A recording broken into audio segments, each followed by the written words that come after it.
and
different ways we see these policies.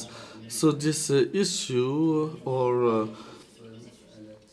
process, we Testing. tried to have an approach that's global to set the context, to give you an idea of what's being done, to include all our partners. So amongst us, we have the main stakeholders, those who drive this public policy. So, of course, we have the Ministry of Interior with the Directorate of Rural Affairs. We have with us the Ministry of Agriculture, who is in charge of the agricultural development, rural areas, and we also have with us the. So, in terms of logistics, we will start by doing some presentations that you can see.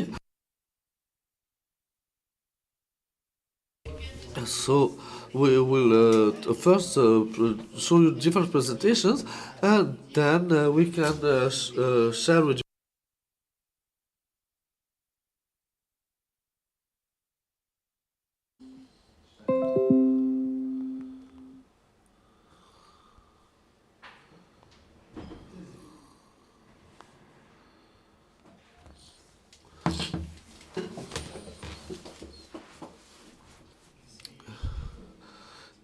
Thank you very much, Mrs. Misbah.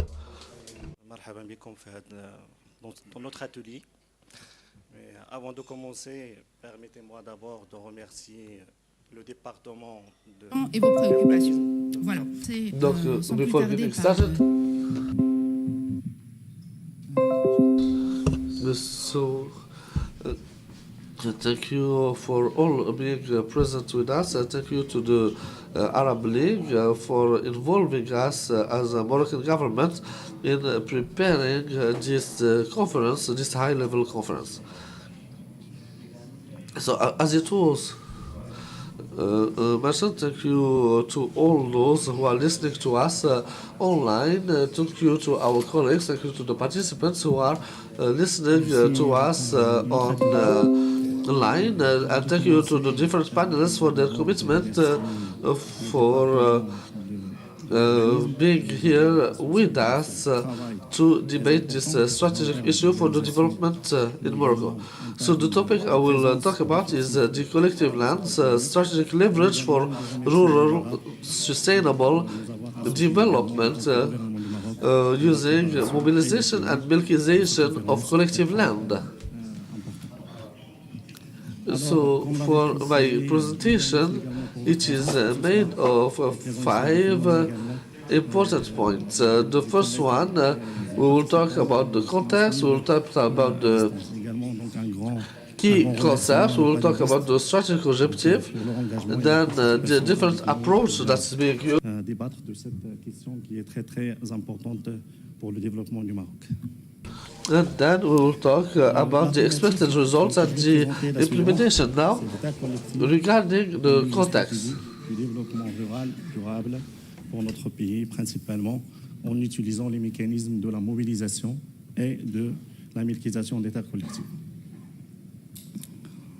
Le plan de ma présentation il est composé de 5 points importants. Un premier point concerne le contexte. So the policy in Morocco is from 1969. So it is the time when the agricultural investment code was developed in Morocco. So starting in 2015 and all the way to 2020, we can see an acceleration in order to boost this development policy with a number of messages of His Majesty the King about collective lands and how these collective lands should be used in order to reach sustainable development. So the orientations of His Majesty the King are seen in his speech in December 25 that talks about the land policy and its role in the development, and also in the text that was written that manages collective land. And then on the 30th of July 2018, for the speech he talked on how to use the collective land as a leverage in order to improve the socio-economic conditions. And then he talked again in October 2018 about human capital, and he reminded the members of parliament to develop some approaches for a new middle class, to put the process for new rural middle class. And finally, in 2020, in October 2020, he talked about attracting private investment and talked about mobilizing 1 million hectares using collective land as a leverage for economic and social development, especially to implement the new agriculture strategy. Still setting the context, so in order to implement the guidelines of His Majesty the King, and to do it correctly, we had to review the legal framework and the institutional framework that managed all the way to 2019 the collective land. So we adopted 3 laws, 62/17, 63/17, and 64/17. And the main idea is to use the legal framework in order to support this public policy for rural development, in order to attract investment, to mobilize land that could be used for private investment, and allow for the improvement of the population. So the approach that was adopted by the Minister of Interior in preparing these laws was an approach that was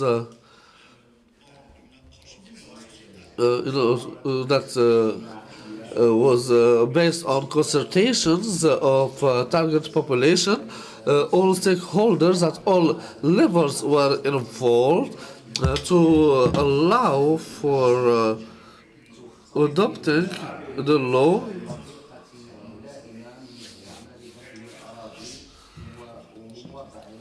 So this allows to answer the expectations of the population.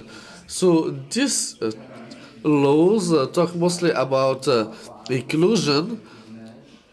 So before 2019, and you all know that, at least my Moroccan colleagues knows that women do not accede to land, so to collective land. So in 2019, a new principle was established, and women will can be owner, can inherit, and can be beneficiary of these collective lands the same way as men do. So we involved the involvement of the target population by designating for each douar Naib who will speak on behalf of all the right holders, and that way we could privatize, we could give the land. So then I would like to talk about some concepts, key concepts, so you can understand very well the presentation. So the first question is, what is collective land? The collective land is a land that belongs to a community that's called an ethnic community or collectivity, and it is managed by the Minister of Interior. To mobilization, it is a tool of renting that allows to rent the land to investors in order to implement some agriculture investment. Milkization. What is milkization? Milkization is to give the titles of the lands to the right holders. The right holders from this ethnic collectivity. So it's similar to privatization. So this belonged in the past to the whole community, to the whole ethnical community. But through the milkization, we can give the title to each right holder, and that way encourage investment. In the past, there was people who only used the land, but could not be the owners of the land. And that wasn't possible before 2019. So there are some strategic objectives that we look for. We'll talk about milkization of collective land. So we have rural sustainable development.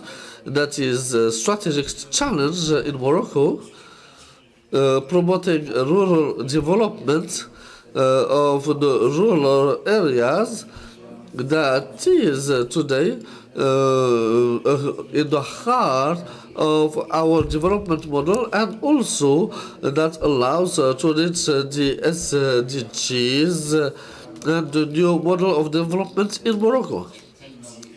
So I can mention the example of the new model for development in Morocco that has some points that are related to the rural area. So after the adoption of this document, that is the new model of development of the country up to 2035,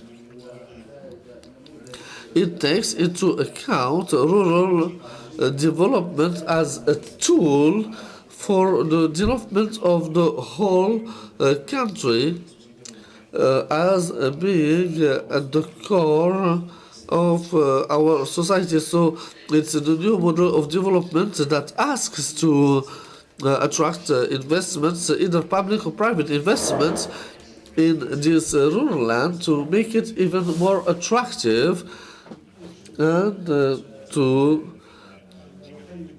allow its promotion and developing the ecosystem in order to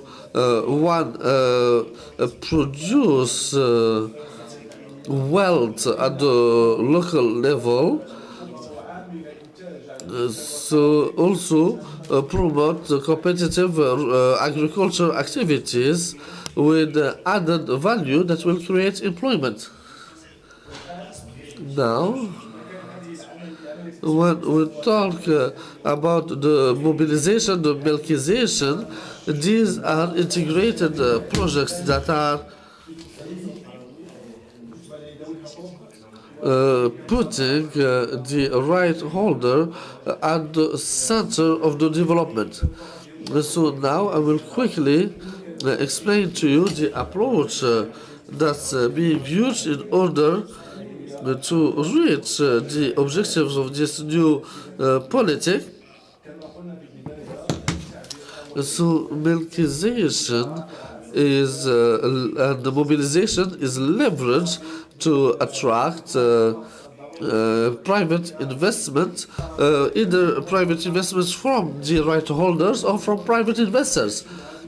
So this can be done through coordination of different stakeholders. We have already set up the governance and coordination tools for this purpose. So this means these tools are made of involve all the stakeholders, Ministry of Agriculture. So the Ministry of Agriculture, the ANFCC, and the Ministry of Interior that monitor these projects in order to assess the results, to assess the implementation and the advancement. As any public policy, the government is there to support, to provide subsidies, to encourage them in developing investments in rural areas. So this is a system that is based on incentives for the youth. So the results that are expected is an investment volume that's estimated at 38 billion dirhams at midterm. This is an acceleration in implementing the agriculture project, and it is the involvement of our a better economy at the national level. It is an annual added value of 2% of the GDP for the coming years, with very high numbers of employments that are created. It is also the objective is to increase the socio-economic life of the population,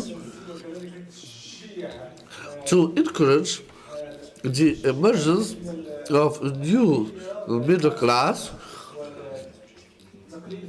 and by extension, which is the most important objective, is to guarantee the sovereignty and food security of the country. So here we have three important levels. So we first prepare the land in order for it to be mobilized. So this preparation is social, because the land is usually used by the right holders, or it's not being used, but it belongs to some right holders. So we have to involve the right holders in this process, and we do that through the representative, through the naib, that are the representative of the population, because in fine, at the Ministry of Interior, we act for the national economy, we act to reach. We also speak on behalf of this population who is using the land on a daily basis. So we have to take their opinion, we have to involve them, and we have to take their opinion on the best investment to have in that area, to have the best impact for this population. And then comes the technical work. We have to define and survey the land. Then we put this land on the market for investment, because now we use competitiveness. So we put this land in the market through the bids that are prepared, and that we put in different platforms of the ministry, in order to receive the most important offers that will bring an added value to the right holders, but also to the nation. Then it's the contracts. Legal. The legal points are very important. The timelines are very important. We can rent between 6 and 20 years, and sometimes based on the investment, we can renew these contracts, these rental contracts, if the investor is interested. We not only mobilize the lands and stock, but we have to monitor the investments. We talked already about the coordination, the monitoring.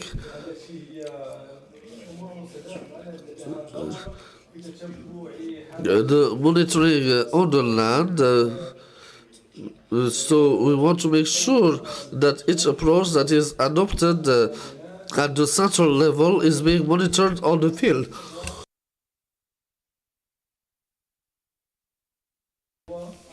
Now, how does the militarization work? As I said earlier, it is a privatization of the land to the right holders. So this is mostly social work. It's involving the population in defining the different borders of the land, but also involving them in all technical work that is being done. Then give titles, land titles to the right holders. That is the official recognition of ownership. The ownership becomes individual. So these lands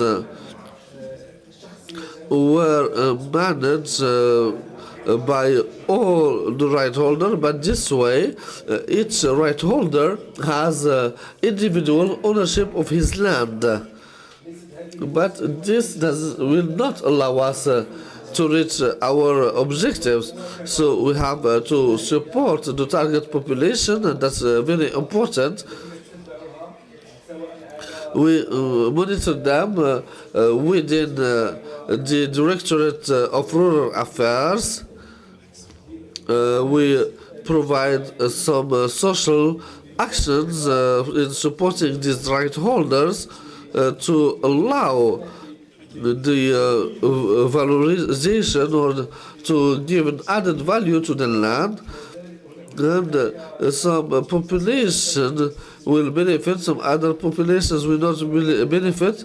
And my colleague will talk to you about the support that we provide for populations that will not benefit from the ownership, who were not right holders. We also have the Ministry of Agriculture that work with us to capacity building for the right holder and the beneficiaries. So the objective is to provide an economic simulation in the different lands and making of it the main process of development of rural land. So the impact and global result that is expected. So the overall expected objective is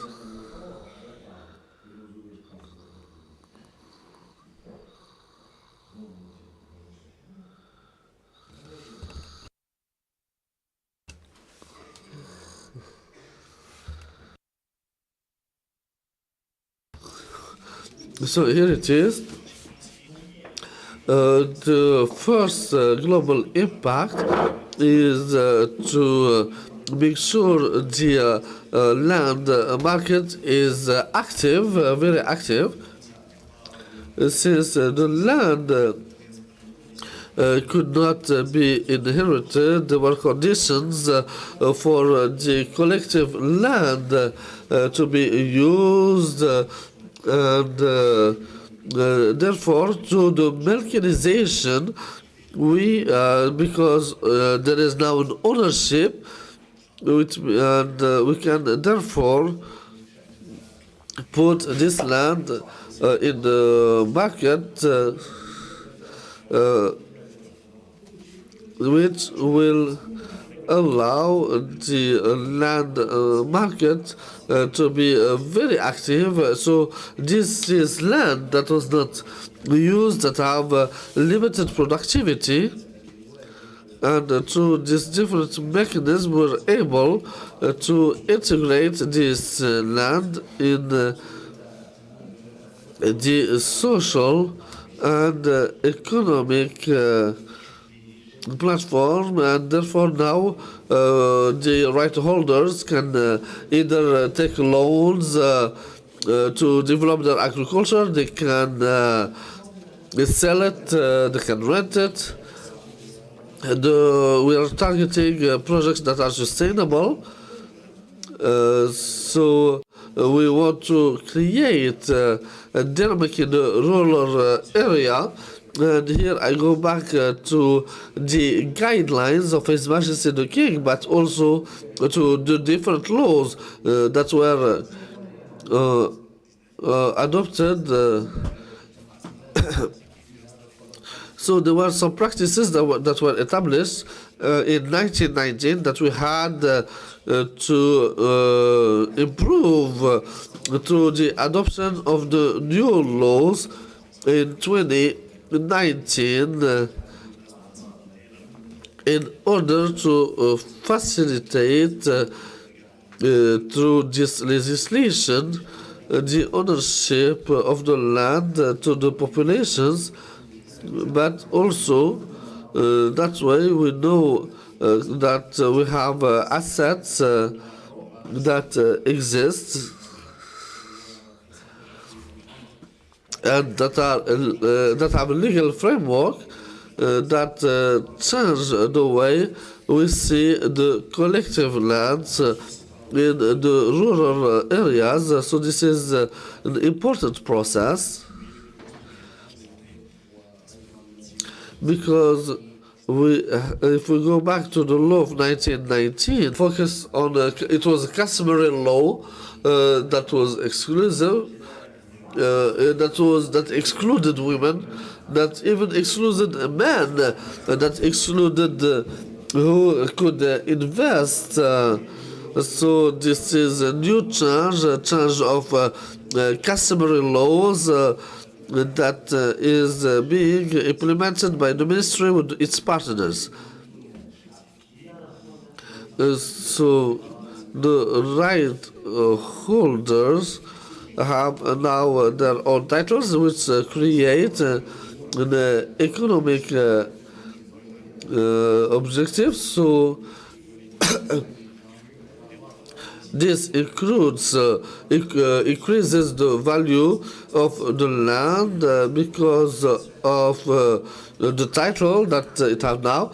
There are also subsidies that are given in order to increase the investment, positive reactions of the population, because we involve the population in the type of mobilization that we would like to have for the land, that increases the rural heritage, and that also pulls ahead the Moroccan economy. So it's a tertiary and quarterly sectors, by mobilizing the land to development of rural territories. So thank you very much for your attention, and I'm looking forward to have some debates with you.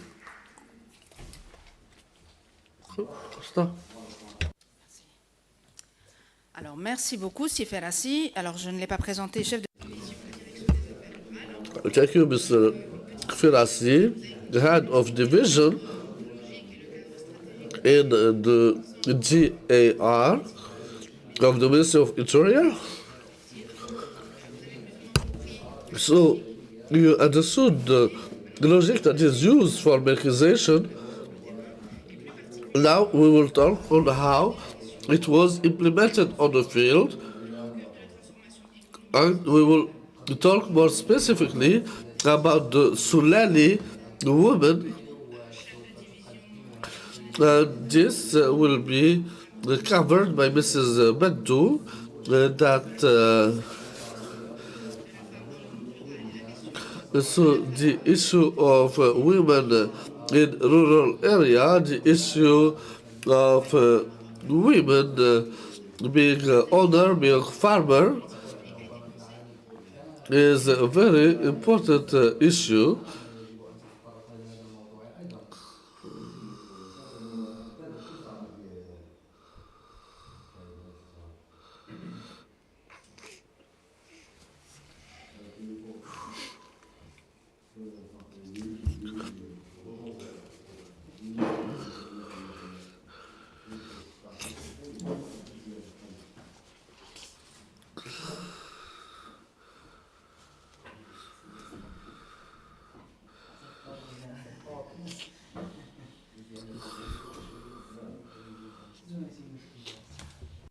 Alors, je peux revenir en arrière.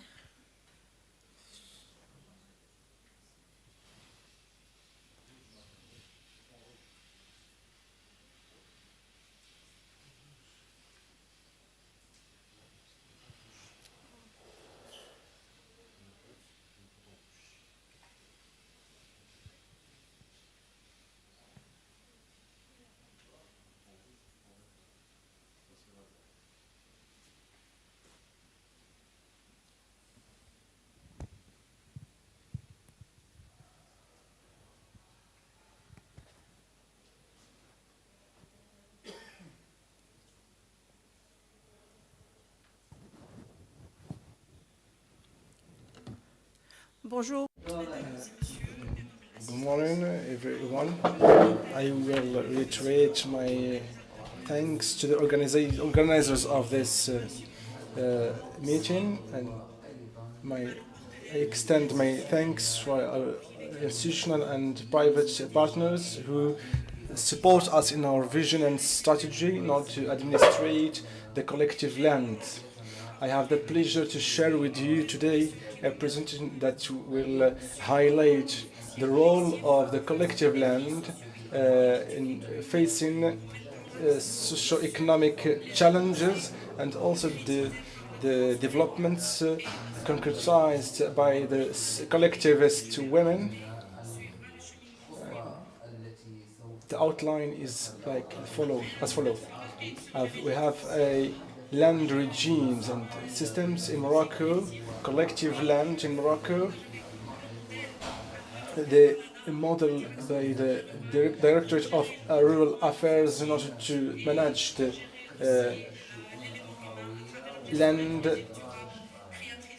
collective land, and also inclusive management of and sustainable management of the right holders, and also the concretization of the inclusive action of the collectivist women. So it is taken for granted that the land system in Morocco is diversified and complex. It constitutes of forest domain, private and public domain, milk lands, habous lands, and the collective lands that belong to ethnic groups that represent more than 20% of in Morocco. What is the collective land?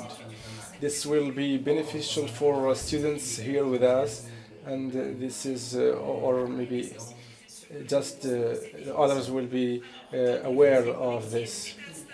It is a particular status in Morocco in which the ownership belongs to a collective group of inhabitants from the same origin called tribes, or ethnic collectivities or communities.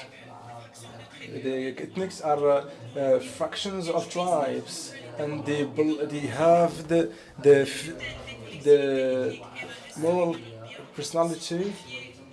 They are under the trusteeship of the Ministry of Interior, under the provisions of the law 6217, 6317 and 6417 of 20 January 2020.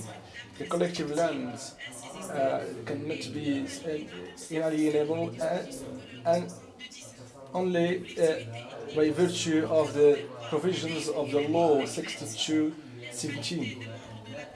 The quality of the members of the collective ethnic collective communities are elected by the law.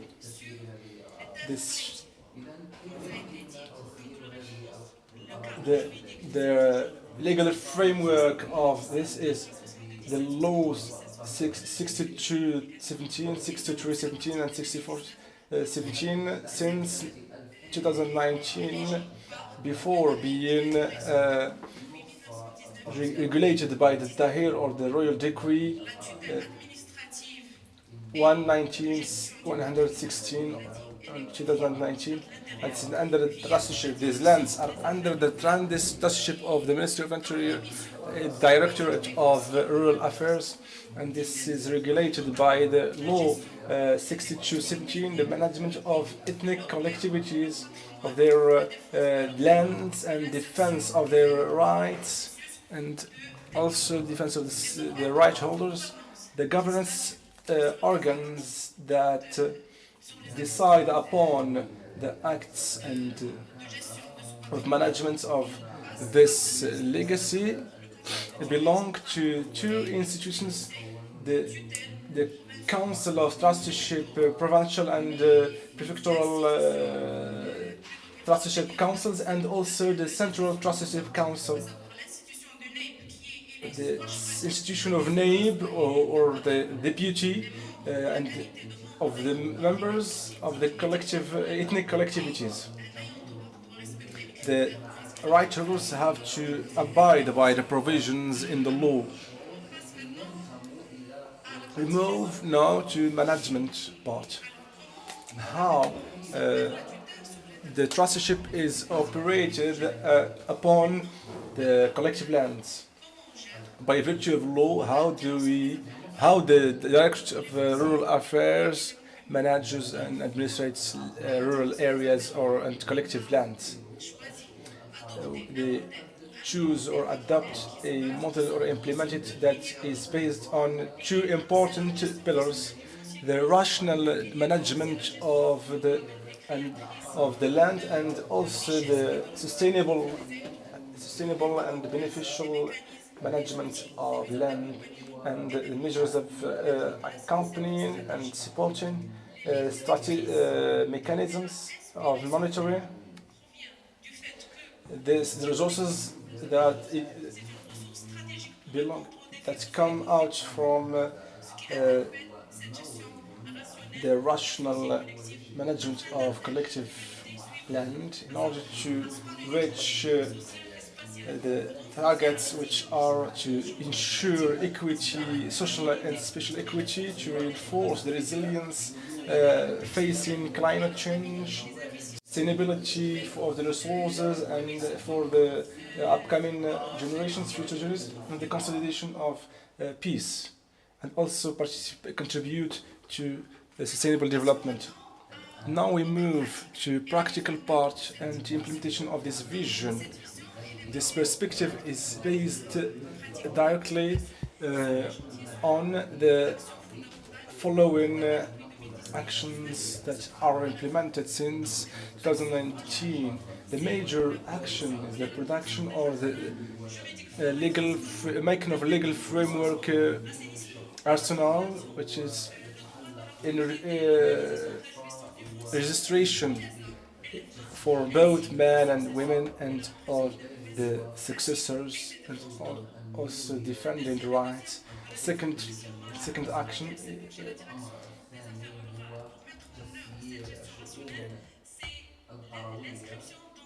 is to unification of a land policy. The third is the harnessing the information through the census or the harnessing technical information, and also the human factor must be at the center of this approach. And the evaluation of land property using a price reference in this should be put in a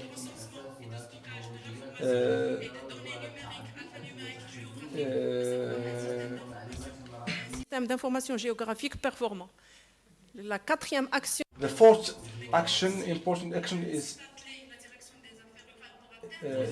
adopted by the Directorate of Rural Affairs, is to fight speculation and the irregular and illicit exploitation of land, with involving judiciary procedures. The fifth is the right of ownership through the milkization of collective lands.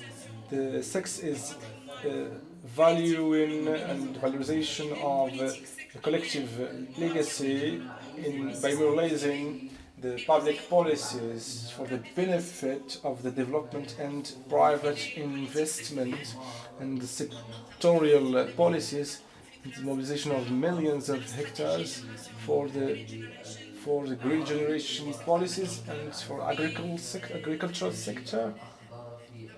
The mobilization of collective lands for the profit of structuring projects of the state and in which it is involved. This is grosso modo the image of the actions of plan of actions. What step have we reached in this? In the framework of the opening and the communication as a tool of work in the strategy, we can communicate the following numbers. We have 15.6 million of hectares partitioned as follows: 12.3 million hectares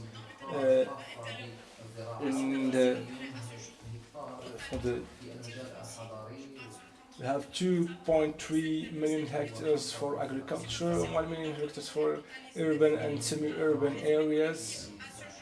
We have 1.1 hectare for 1.1 million hectare, which is presumed to be collective land.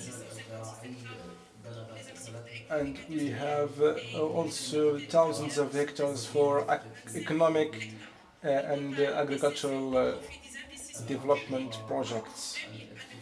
We have between 2000 and 2024 we have 94,976 hectares for the public investment reasons and ends. I move to the repartition of this land nationwide. We have 60 provinces and prefectures concerned. The legend is not well readable. You can notice that 4,908 ethnic collectivities in Morocco. The 15.6 million are partitioned, and the east and the center and even the south, the west of Morocco is concerned. This is part of the reflection and the way of thinking of the directors in order to set the strategy for the right holders, the inclusive and durable, sustainable management process. It's a strategy that focuses on the right holders through a participative model of a human factor, which targets the enhancement of the human factor and to promote the cooperatives through AGRs.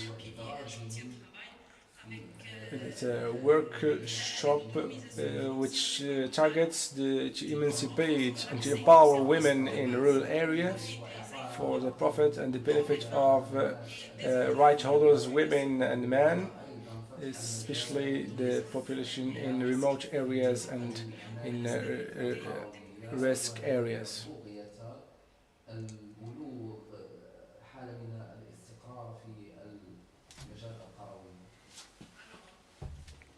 So,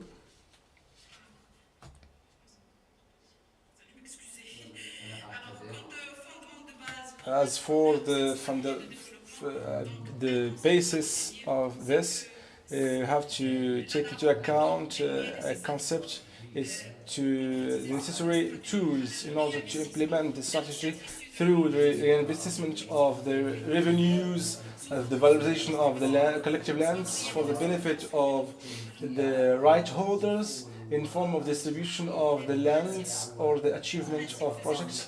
The principles of this strategy is based upon four main principles: the concentration between the central directorate and the provinces, contractualization, it's in terms of expressing the needs to gather and collect the needs of from the authorities, from from the right holders, and also the partnership in order for funding and participation also of all the layers and all the interveners and stakeholders, with the communication and support. Through the achievement of this project we can make it. The essence of this strategy is based on 5 important programs. Programs support the infrastructure projects and to support also the cooperatives and projects. Third is to support cooperatives having projects such as different services and craftsmanship and tourism services, etc. Also the supporting of housing of the members of ethnic collectivities in remote areas, and also the communication in order to build the capacities of the cooperatives that have projects to implement.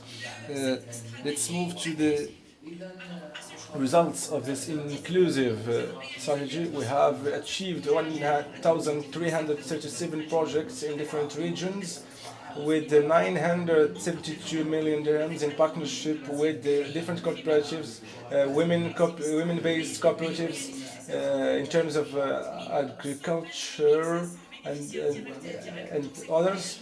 128,500 beneficiaries, direct and indirect, especially women, 40% women.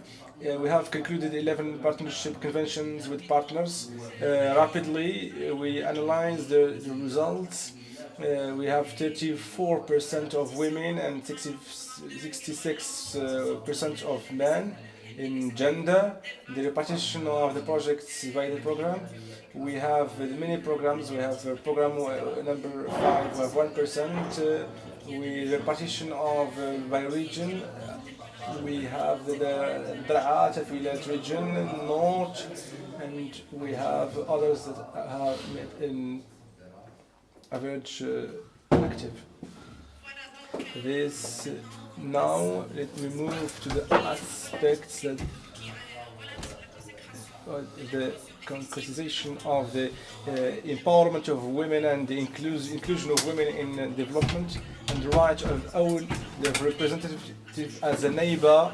Today we are a deputy, women can be a deputy. We have 17 women.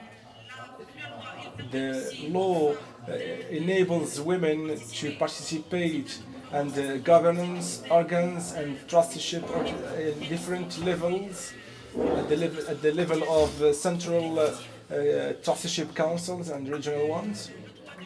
The right of to enjoy the right of ownership. The law number 6217 enables women to participate and to benefit from collective lands. We have 2,928 women have benefited from the distribution. So the third point, the right to access to the land, Law 6417, underlines the importance to give women in irrigated areas the right to be right owners, and women can also be landowners, and 14,000 women up to today benefited from ownership for collective land in irrigated area. So in addition to that, there is the right of access to schools and training for women. So there is support for construction, equipment, and management of schooling and preschooling, and also Quranic schools and transportation. All this is provided by INDH.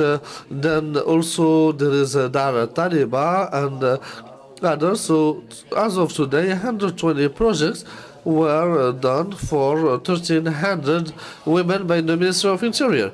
In addition to that, the Directorate of Rural Affairs have cultural caravans for the right holders in tandem of workshops for women to help them get organized in cooperatives, and also helped through Program 1. And as of today, there are 700 projects for access to basic services, including health.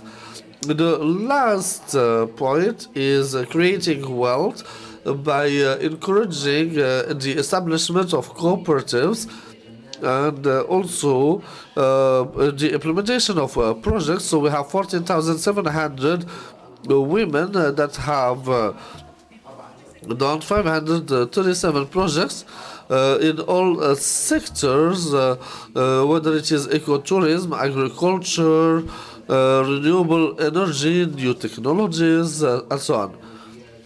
So to conclude, I would like to say that so all the actions that were done by the Ministry of Interior, the women have some advantages that improved its economic and social situation, and made her more involved in the economic development. However, there are still some weaknesses, some challenges. There is a weakness in terms of capacity, the absence of a stimulus for entrepreneurship, the continuous involvement of technology, drought, climate change, and the lack of conversions of public policies for rural development.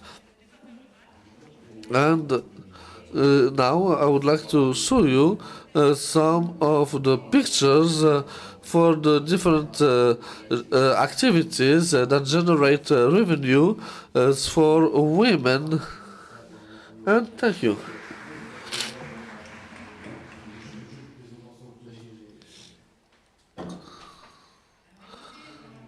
So we are behind schedule, but it was important to explain the legal and theoric framework to understand how complex what it was for us to implement all this. Now we'll move to the second point, to the support provided at the rural level. It will be done by our colleague from the Agency for Cultural Development, Mr. Zuhiri, who will talk to us about the mobilization of land resources for rural development.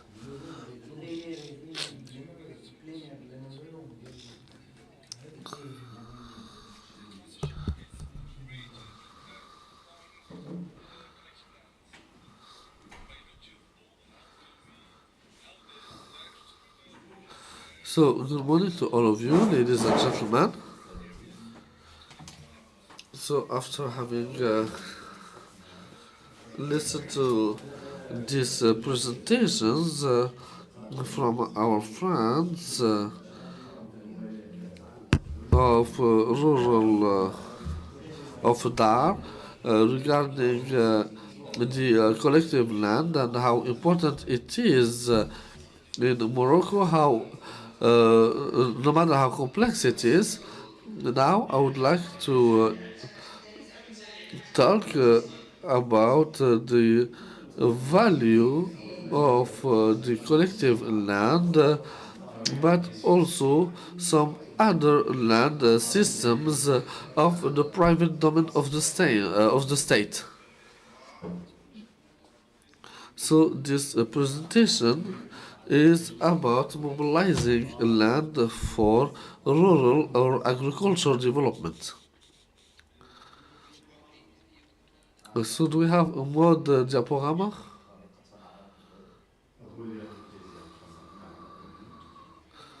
So my presentation is covers 2 points.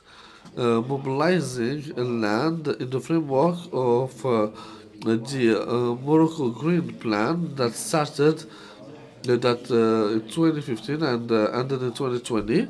And then the second part is in the framework of Generation Green 2020-2030. So that's the agriculture strategy.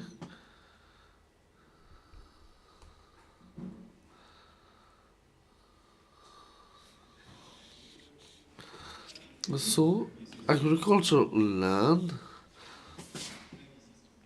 is a leverage for investment.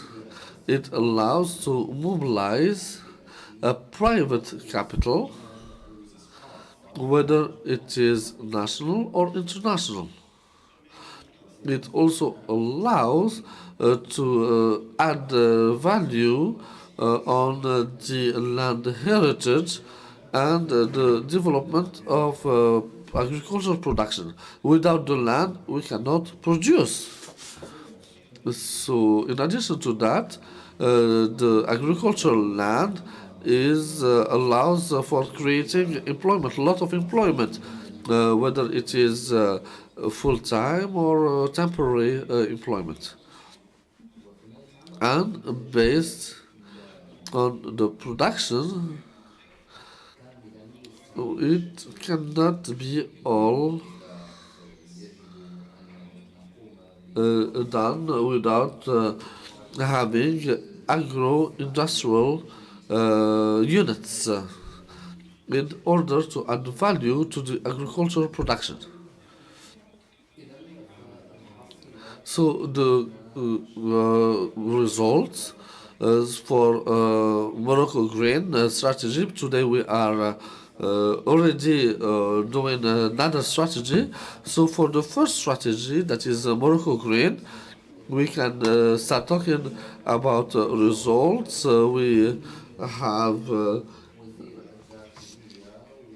implemented many projects with the Ministry of Finance to the domains of the state. We have an experience with the Hamas, but also another partner, which is the Directorate of Rural Affairs of the Ministry of Interior.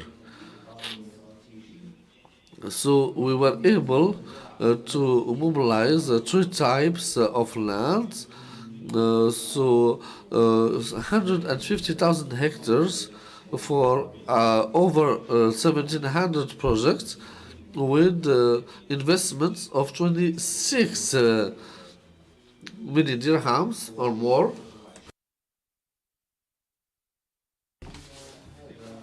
Most of this land come from the public domain. 77% comes from public land. Then from the collective land, it's 22%.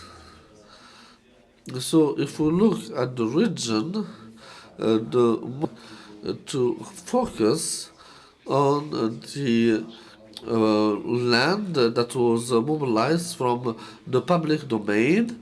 So most of the land comes from the private domain of the state.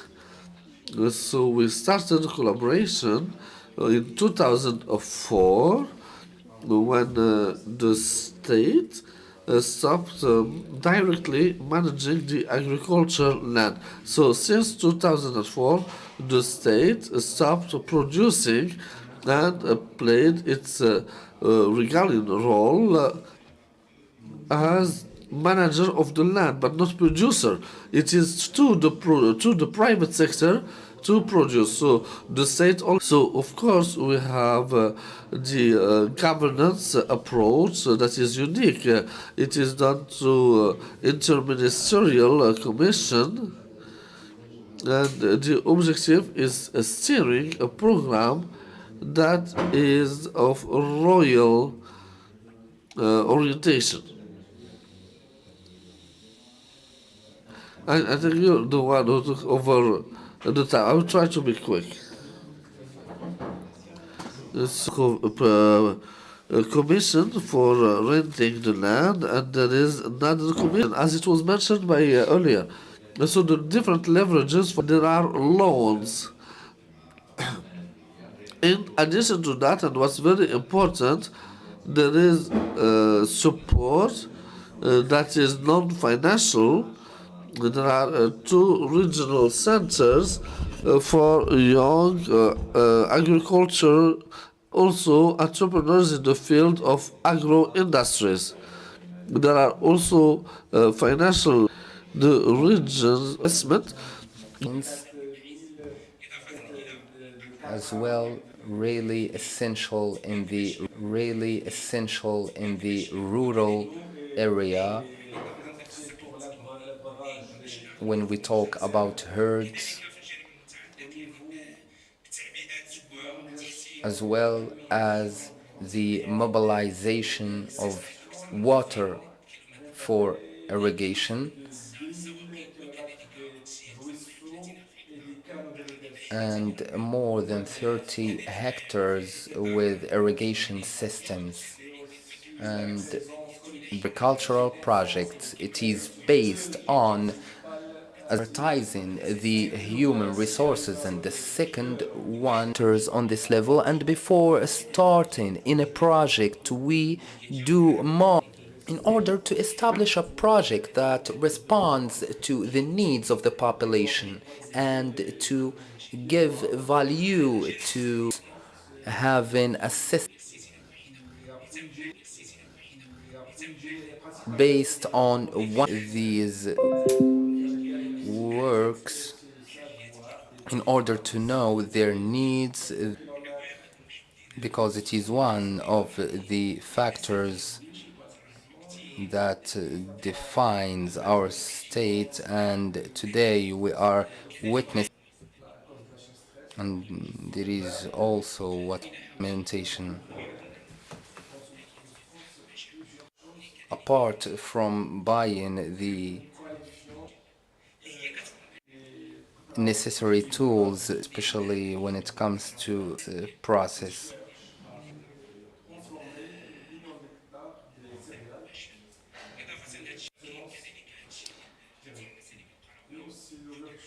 And the and the given access to the enclaved areas, especially workshops for valuing agricultural products.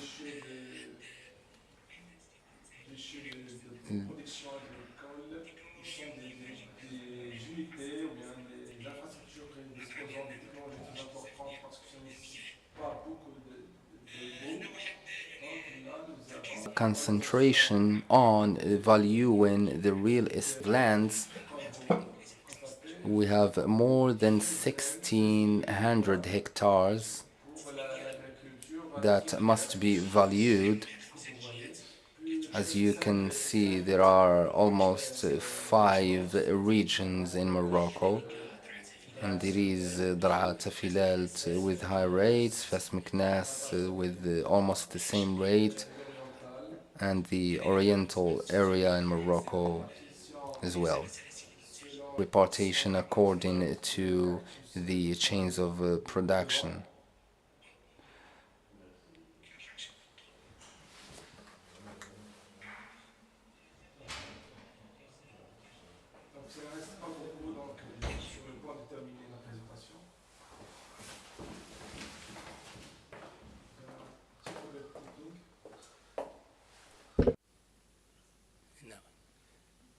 يعني الصبار كذلك يعني الشجيرات العلفية اللوز الخروب الكبار. Those trees that are resilient to climate change. And this is one of the things that are very welcomed and we must adhere to, and this is the noble goal in this critical phase. This is for the solidarity agriculture. In this program, we have for youth and women, especially services, with a cost of almost 100,000 dirhams. And this is the same for rural women. In this program, for now, the program started to be implemented for the own benefit of a lot of cooperation and for the own benefit of rural women. And thank you so much. And thank you so much.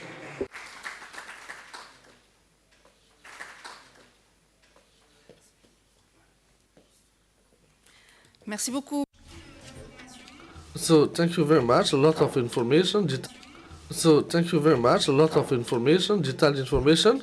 Unfortunately, we won't have enough time to analyze it deeply. So without any further ado, panel, one of the main actors, Mr. Sahid, director of the registration and immatriculation agency. So he will explain to us briefly the role the ANFCC plays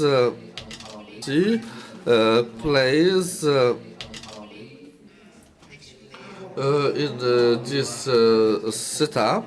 So we know about the ANFCC in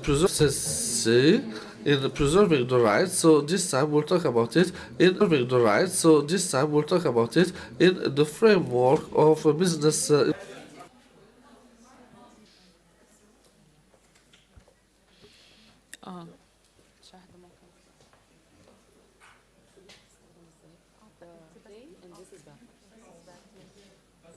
Amanda's here? Oh, yes.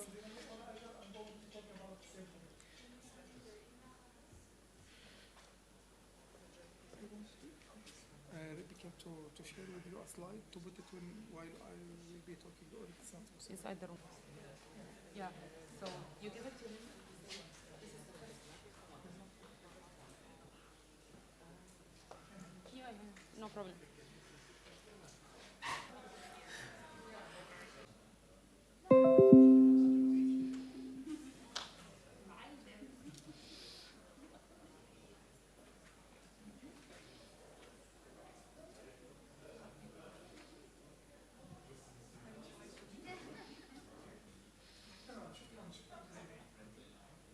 region. So I'll name some, like significant gaps in land that also hinders the informed data decision making,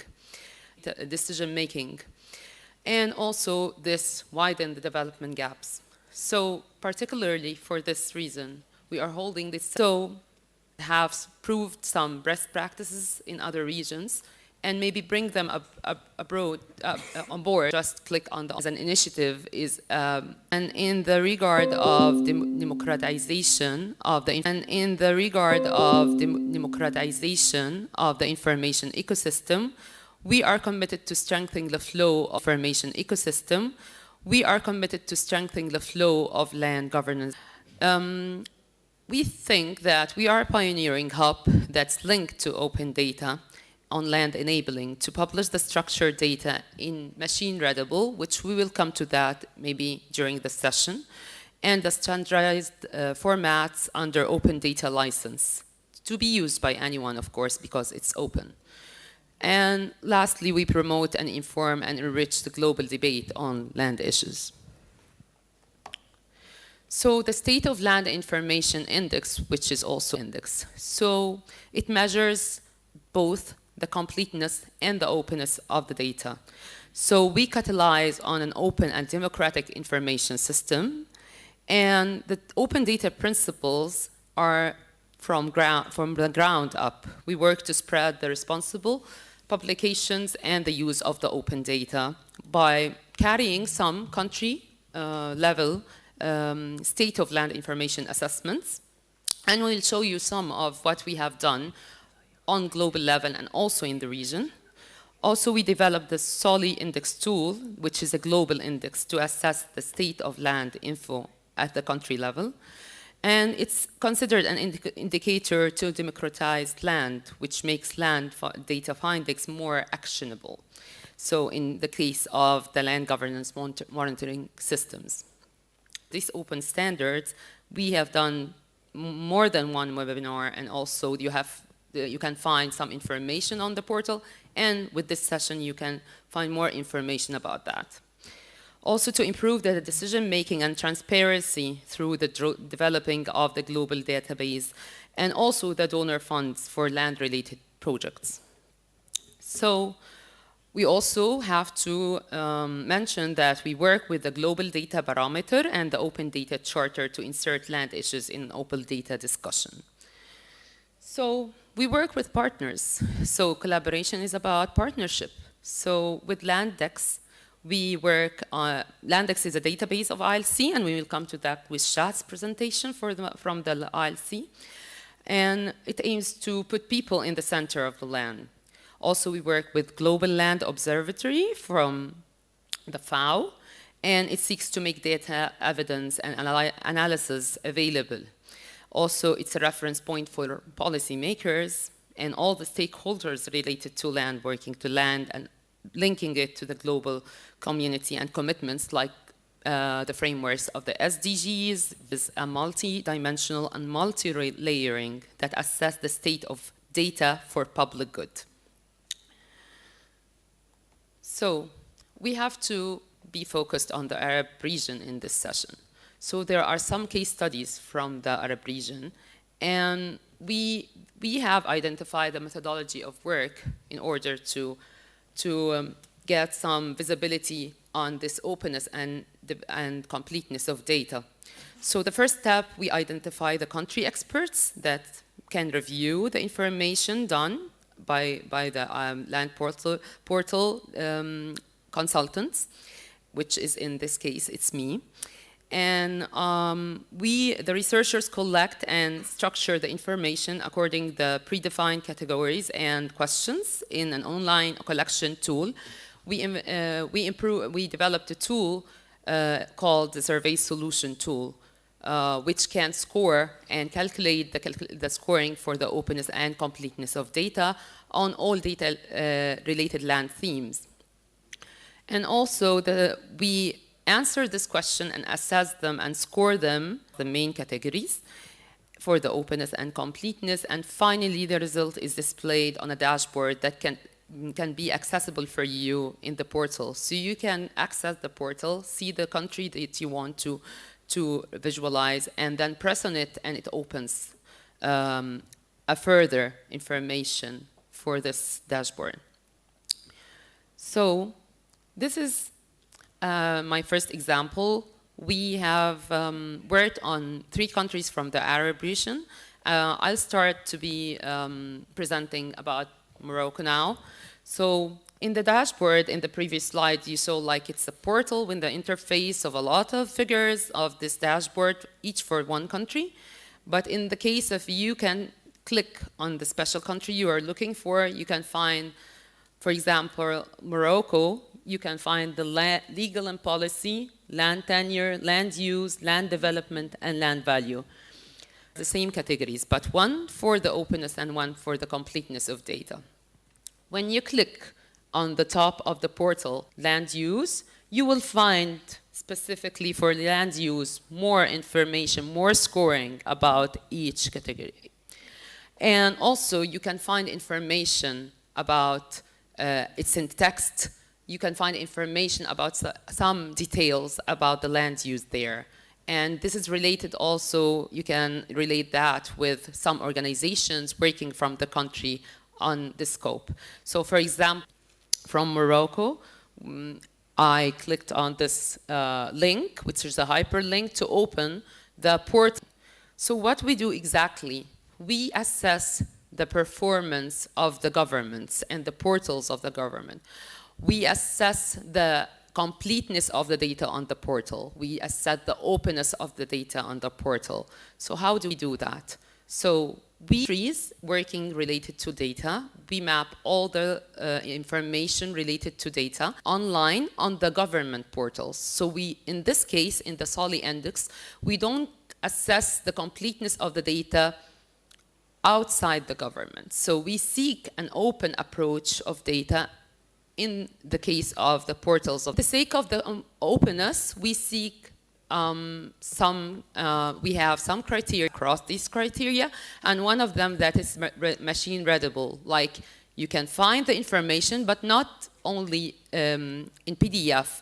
You can find it in Excel sheets, in spatial data, in vector. So you have multiple types of data that can be used further by different stakeholders. And of course, in the region, we have some challenges in that. So there are some of this policy of the open data online for the stakeholders and the users. So one of these countries is Morocco, and I'll come also to Tunisia in that. So there is always controlling that or maybe guiding that, which is law to information for the access to knowledge and information. And in this scope, they provide open data portals from the government. So we just do this assessment as a first assessment, and related to the land, of course, and on different land categories like land use. What we use or what we produce, and up till this moment there was no interactive map that showed land development. And here we're not seeing the next. Okay. That have a mission to community land rights globally. The landmark was established in 2014, a platform that is showcasing enhanced version of Landmark 2024 with 2024, greater data coverage and improved access. That also covers or give the opportunity to have some data layers added to the map. So it has community level maps produced by the indigenous people and local communities covering natural resources rights. We also cover the national level maps, which is the percentage of land documented at a governmental level or mapped by the government and marked.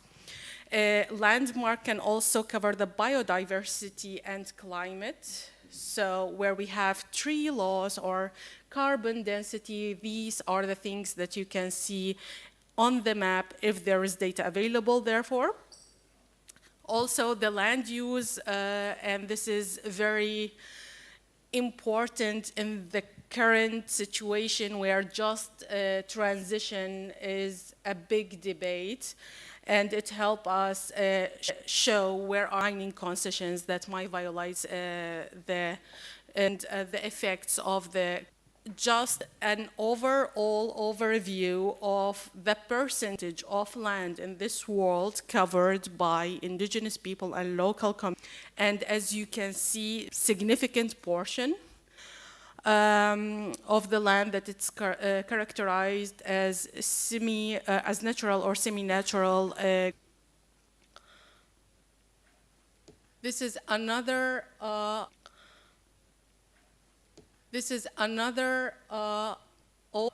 overview. I'm not sure if this is working. Ah, yes. This working? Ah, yes. Another overview of the platform in itself. I don't have a pointer, but if we look at the left side, you can see that there is, maps, biodiversity and climate change. So you have so many options in an interactive way that allows you to overlap several layers, to see land governance more people-centered. We work also on objective 3 at the region specific thematic, or who have containers containing a number of variables, but to 100. And this was many years ago, before my time at ILC, 6 or 7 years ago. We started by sending out a survey to the entire membership to understand what indicators are you using in your work that you're collecting data against, not wanting in any way to invent new indicators, but to understand what were the indicators that were being used. And we got back more than 300 indicators that were in use in our network alone. Of course, we could not apply an indicator from the Arab region to the Latin American region. So in fast forward a number of years, what we did was try to identify 33 common indicators that you see here that were relevant across the regions and defined for our membership good land governance that was people-centered. We've organized them here. You can see in the different colors, this represents the kinds of methodologies that we use, which also reflects the kind of data that we in decision-making, to women's land rights, also to the protection of land and environmental defenders. Organize the indicators levels as prescribed in the Rio Convention, so the CBD framework, the UNCCD, and as well as UNFCCC. Where is land being accounted for? And another very important aspect for our membership are these inclusive processes by which they're built? Are women communities at the table when these national action plans and targets are being developed? So this is these are the questions that our members are uniquely positioned to monitor. And to take the data in advocacy processes with their governments. So here's a data set from Jordan. This is an example, there are many, of how this data is used. So each country will have its own country page, and then we have findings for each indicator and a bit of description telling us what that score means or what we're measuring. Of course, indexes are of use in terms of making data digestible and accessible and setting them on a common scale. They're not of enough use if we don't tell stories about what that data means, right? If we're not talking about how we contextualize it. So from the Landex website, members, others, practitioners can download the data according to their areas of interest, and then we can analyze this data, right? So this was from the 4 years of People's Data on Land report from 2023. And here we were able to give a regional snapshot, albeit with three countries alone, of how countries were performing on land governance according to different thematics. You can see it will be probably small, but commitment 4 to women's land rights, equality and access to land, is something that was rather low in all of the countries in the region, while commitment 3, which looks at diverse tenure rights, so community and customarily managed land, this also was quite low, as was the commitment 2 scores, which is support to family farmers in the region. This is from a very high level, but these are the data sets then that we can enter into with more detail and unpack. So of course, the ultimate goal is that this data is packaged into messaging and used as evidence for our members who are entering advocacy spaces, decision-making spaces. So here's an example of different reports, campaigns that we've done with the data, telling stories and giving our members voices in the processes that are most relevant for them. So this, and now I will close, but the panel is very much looking at what we can do with data in partnership with one another. And I think that this is a crucial question. In Landex, it's inherent.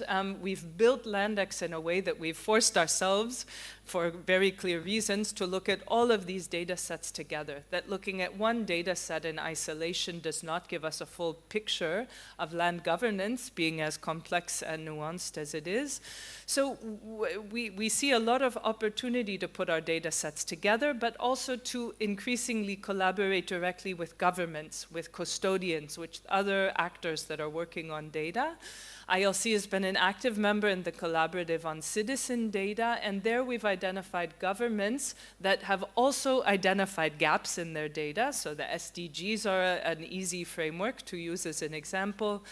Governments are very clear on which SDG data they have and they don't have, and a lot of the data they don't have, it's because this is difficult data for them to collect.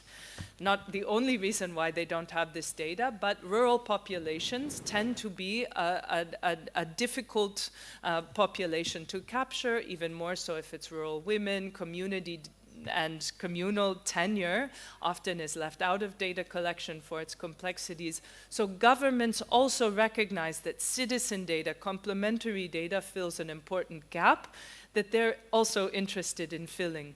So this was an example from the National Human Rights Commission in Kenya, where we were able to submit a data set on attacks on land and environmental defenders. The National Human Rights Commission in Kenya took the data, they verified it internally, and they were able to use effectively citizen-generated data as part of their national data set, reflecting violence that they themselves were not able to capture as the state. So here you can also see in the infographic with the men and the women that we have a large number of people who are directly coming from land users organizations that are contributing, and this provides us with a unique opportunity to collect data with and on behalf of these communities that we're working with so closely. So now we look to 2005, and I'm closing, but we have formed a land data partnership with Land Matrix, together with Prindex and also Land Portal. This has been supported by the EC. And it's the EC recognizing that us as data partners should be speaking to each other and seeing what we can analyze and understand better when we pose those research questions to multiple data sets at a time. I'm giving the example which Shahad also used of the greenest country in the world. This was a knowledge product that was produced last year that used landmark data, land matrix data, and we see that by adding these data layers, we can understand how data not being open, boundaries of communities not being recognized or defined, together with indicators, we understand where interventions are needed and where the policy asks can be. I'll stop there, and thank you. Thank you, Eva. You're bringing the global perspective and the idea of partnership. That's already the goal of this session. So now we'll move to Dr. Salwa from Tunisia. So we thought on bringing on board some of the cases of academia that work on land and the tools for data collection. And we will be presenting an example from Tunisia and then from Palestine. Merci, Madame la Présidente. Puisque vous... Thank you, Mrs. Chair. Since I have only a few minutes, I will summarize and talk about the digital platform that is the result of work between the Ministry of Agriculture and researchers. We have many digital platforms like Roxati, Hawiyati, but the role of the researchers is essential from data collection to the mapping and finally to decision making. So the researcher as an academic is a stakeholder that is essential. He calls upon the researchers to develop strategies. I don't see my presentation. I would like to move to the platform directly. I would like to move to the platform directly.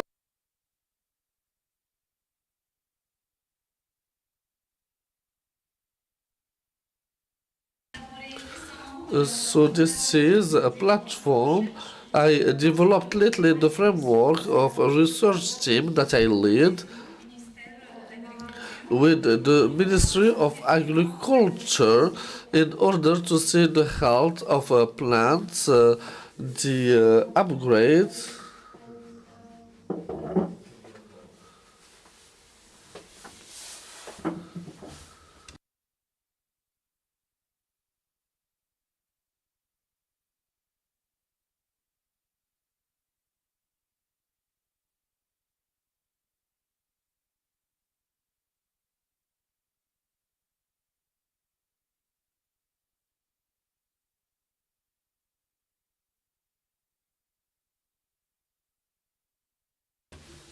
so this is a platform that was developed in the framework of research, and it is to see the different indexes of urbanization, of vegetation as well. So we had funds to finance this platform from the ministry, but it would be very difficult to update it on a regular basis. So we recruit students in either PhD students or master students to update these platforms, and that allows them to move forward in their scientific research, but this is to serve also the country, the administration, and help manage the natural resources. When I talk about the urban expansion taking over the agricultural land, and the second index is about vegetation to make sure that the plants are not sick. So this is a decision-making tool. This is open data. It is available for free. It uses techniques that are very advanced without having to buy high-resolution images that are extremely expensive and can represent pressure on the ministry. So through this short presentation, the role of academia is very important in land governance. So we should not separate the researchers, the academia, from the professional. So our government understands it very well, and currently things are not the way they used to be in the past, so they do rely on researchers, either PhD students or professors, to help develop strategies at the ministry level. So in the past, when researchers were involved, it was only theory, but this is to serve decision making. So, at the level of Ministry of Higher Education, it is mandatory to have a socio-economical partner in order to validate your research. And this decision maker on the ministry will benefit from this database that is updated and have special maps that will help their decision making. So I have research with Prima that will start with 9 countries, and our partner, the socio-economical partner, is a major partner. So this shows the strong link that exists between the socio-economical field and the researchers when it comes to data sharing. And thank you for your attention. Tool. Example for open data also, but in terms of students, researchers to work on. So we'll move to Thamin from Palestine to present the case also of academia. Thank you so much. So we are in need for a warm-up session. Everyone is sleepy. So the story is as simple as is. It's number 5, please. I'm going to do it short. So all of us, we heard about research for development, yeah? Yeah, but my voice is stronger than the mic. Yeah, okay, for the translation? Okay. Yeah, so everyone, for sure, during the past 10 years has heard about research for development. And everyone was talking about we are in need to use the research for development. Now, our story is vice versa. Now, what I'd like to present is how to make use the results of the development in order to guide the research to advance the development.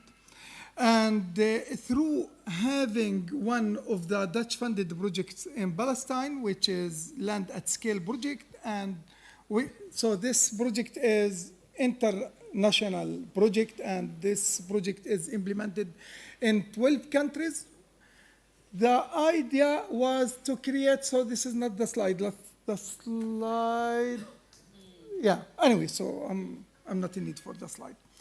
Anyway, so the idea was, so through the implementation of the project, we found out that we have lots of information. It's available within the Palestinian institutions, and they are not making use of it. So the idea was how to make use of this information to formulate a special academic program, and we decided in order to have it under the umbrella of a master program and to invite and to give scholarship for the civil servant whom they had the data and they are, I didn't want to say that they don't know how to make use of it, but the idea is having a data while we consider it like a gold within their hands, and they are in need for the tools and the assistant to help them how to interpret this information into the use of the development and facilitation the life of the people. So I'm going exactly directly to the example. So we design a master program for the civil servants whom they are working for in the BLA and LWSC, Land Water Settlement Commission, Ministry of Finance, whom have the information and the data from the Ottoman time, British Mandate time, from the Jordanian time, and how to make use of the data and how to do the right interpretation for the use of the beneficiaries of this data, for the beneficiary of the people, how to facilitate, how they could make use of this data in a way that facilitate the life of the end beneficiary. And we help them in doing that through using different tools. Part of the tools that has been used, which is the knowledge management team within the framework of the project, where many Dutch institutions were involved. Wageningen universities were helping in teaching and doing that facilitation. Different kind of experts were used in helping those students. Now they are in a thesis level.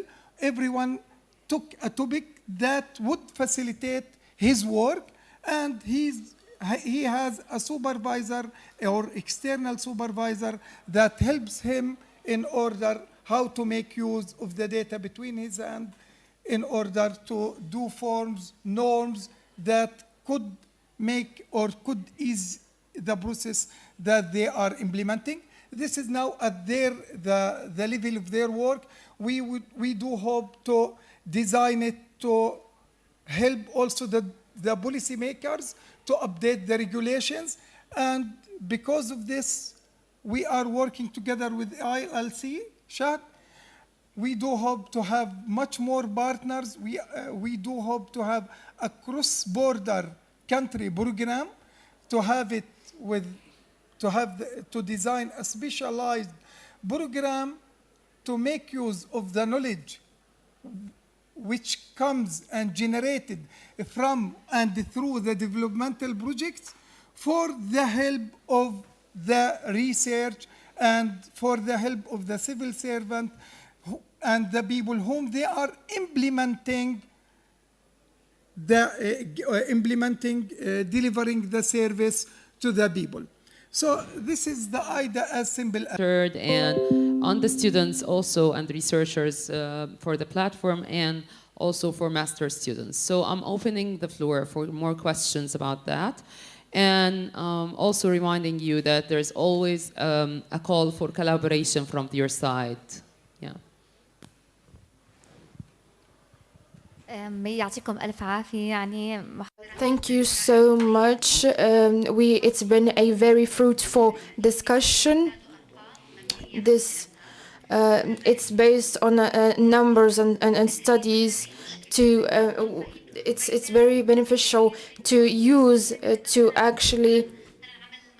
Let's say that we are talking about women's rights and women's business, that it's very relevant to all the fields. And for example, the economic field, we see that 14 or 15% of people are women. I was a researcher in a PhD and master's degree, and it was about women farmers. And there is no database, especially in the rural areas in the Arab countries, and it's a problem. It's a problem. That is unfortunate that there has been studies outside, but they're not applicable to our societies and our challenges. So we always have this problem of lack of database. Thank you so much. And this is a very important topic, and we need it, and we need to implement it more and work on it more. Thank you. Thank you so much. We will take more questions, and then we will answer at once. The danger of having these global indices and just summarize it at the end of the day in the index in one figure, which is the score. I don't think this is realistic and reflects the specificities of the countries. Another index, or the same indicator in other index. So this always reflected in all global indices. I worked in Jordan on evaluating the SDGs, the VNR for Jordan, and we faced a major problem in this regard. Number two, my question now. How would you domesticate, or how would you consider the national specificities in these global indices? For example, if I speak about Palestinians, the mean is Palestinian, land confiscation is very important, and it's only maybe for Palestinians. So how you integrate this, for example, in Jordan, treated wastewater is very important index. Yes, it's none of the global included in any of the global indices. So that's why saying Jordan has a score of 50 and Brazil has a score of 45 or 44, as you mentioned. One should deal with these figures, I think, with cautious. Thank you. Okay, thank you so much. Any other question? Yes, here.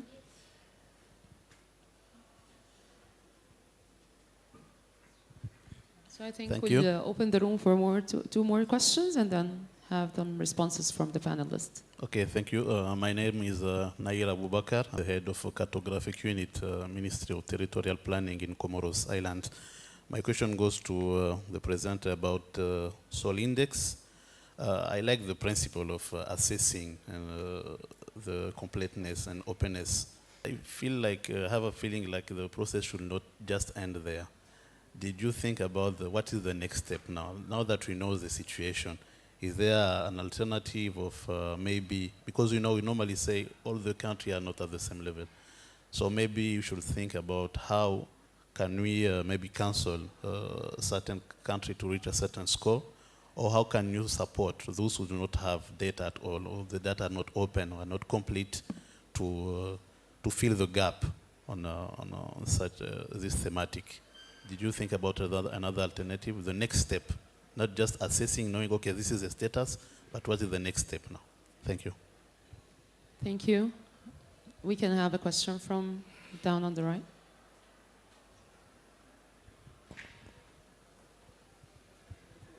السلام عليكم ورحمة الله. خليفة السويدي من دبي. أنا بس حبيت أشارك في تجربة. I just want to share my experience on the Dubai experience. We call it the open data experience, and this institution has worked on the classification of all the data in relation to governmental and non-governmental institutions. And it is available on their website, and many private companies and firms has the right to access these informations and make use of it and integrate it with different institutions. We have worked with institutions on data classification. For example, what are the informations that should be registered in the public sector, and what are the information that should be registered in the private sector, and what are the land practices that are the best for each sector. Thank you so much. Thank you so much. Yeah, maybe in line with the colleague from Jordan is that producing maps, it's very nice, but it's very dangerous. Because you know that, particularly in our region, I can declare, if I understood well the methodology, because the people, they can declare the ownership of any land, but you know that in some cases it's very dangerous because it may cause conflicts. Because in some disputed, and then we know that in all our country, most of the land, particularly the communal land, is still, the ownership is very difficult, to assess. And then also my question, how you can verify this information issued by the, how do you call it, people-based, people-based indicators? Yeah. I'm with some, the local communities, whatever you want. But I think also it may cause also some interference with the government. And then we see that, for example, Morocco, they have a high program in the cadastre, and then it's a very precise work. And then the other question is about what is the resolution? Can you make with this index, can you make produce a similar as produced by the cadastre? I don't think so. Yeah, this is maybe my comment about these indices. Sorry for being a little bit. Thank you so much. I'll open the responses now from the plenary to make sure that we respond to everyone. And if there is more time, I give more time for the floor for extra questions. So Starting from my side, I'm talking about the SOLI methodology. So you mentioned about the SOLI methodology, and I know that we didn't have time here to present a lot of it about the methodology, but it's available online on the portal, assessing the completeness and the openness of data on the government portals. So we are talking about the ministries and the production of data on the portal. So as I mentioned before, the data could be available and complete, but maybe on-prem, inside the office, either paper or digitized. It's not about digitization, it's about openness and accessibility of this data, and in the form of the openness in the different formats to use it. So it's not available in PDF, it's available in other formats that are readable, like Excel sheets, like shape files for the GIS, and so on. So in our methodology, we use more than one tool, but maybe the last improved tool was a sheet, or maybe it's the scoring tool, which is called the survey solution. And this is why in this regard, I announced for a call for volunteers if they want to learn about that. We can train them about how to assess governments, how to assess the performance of the governments on the completeness and openness of data in this regard. And thank you so much, Dubai representative, for letting us know about your initiative of open data.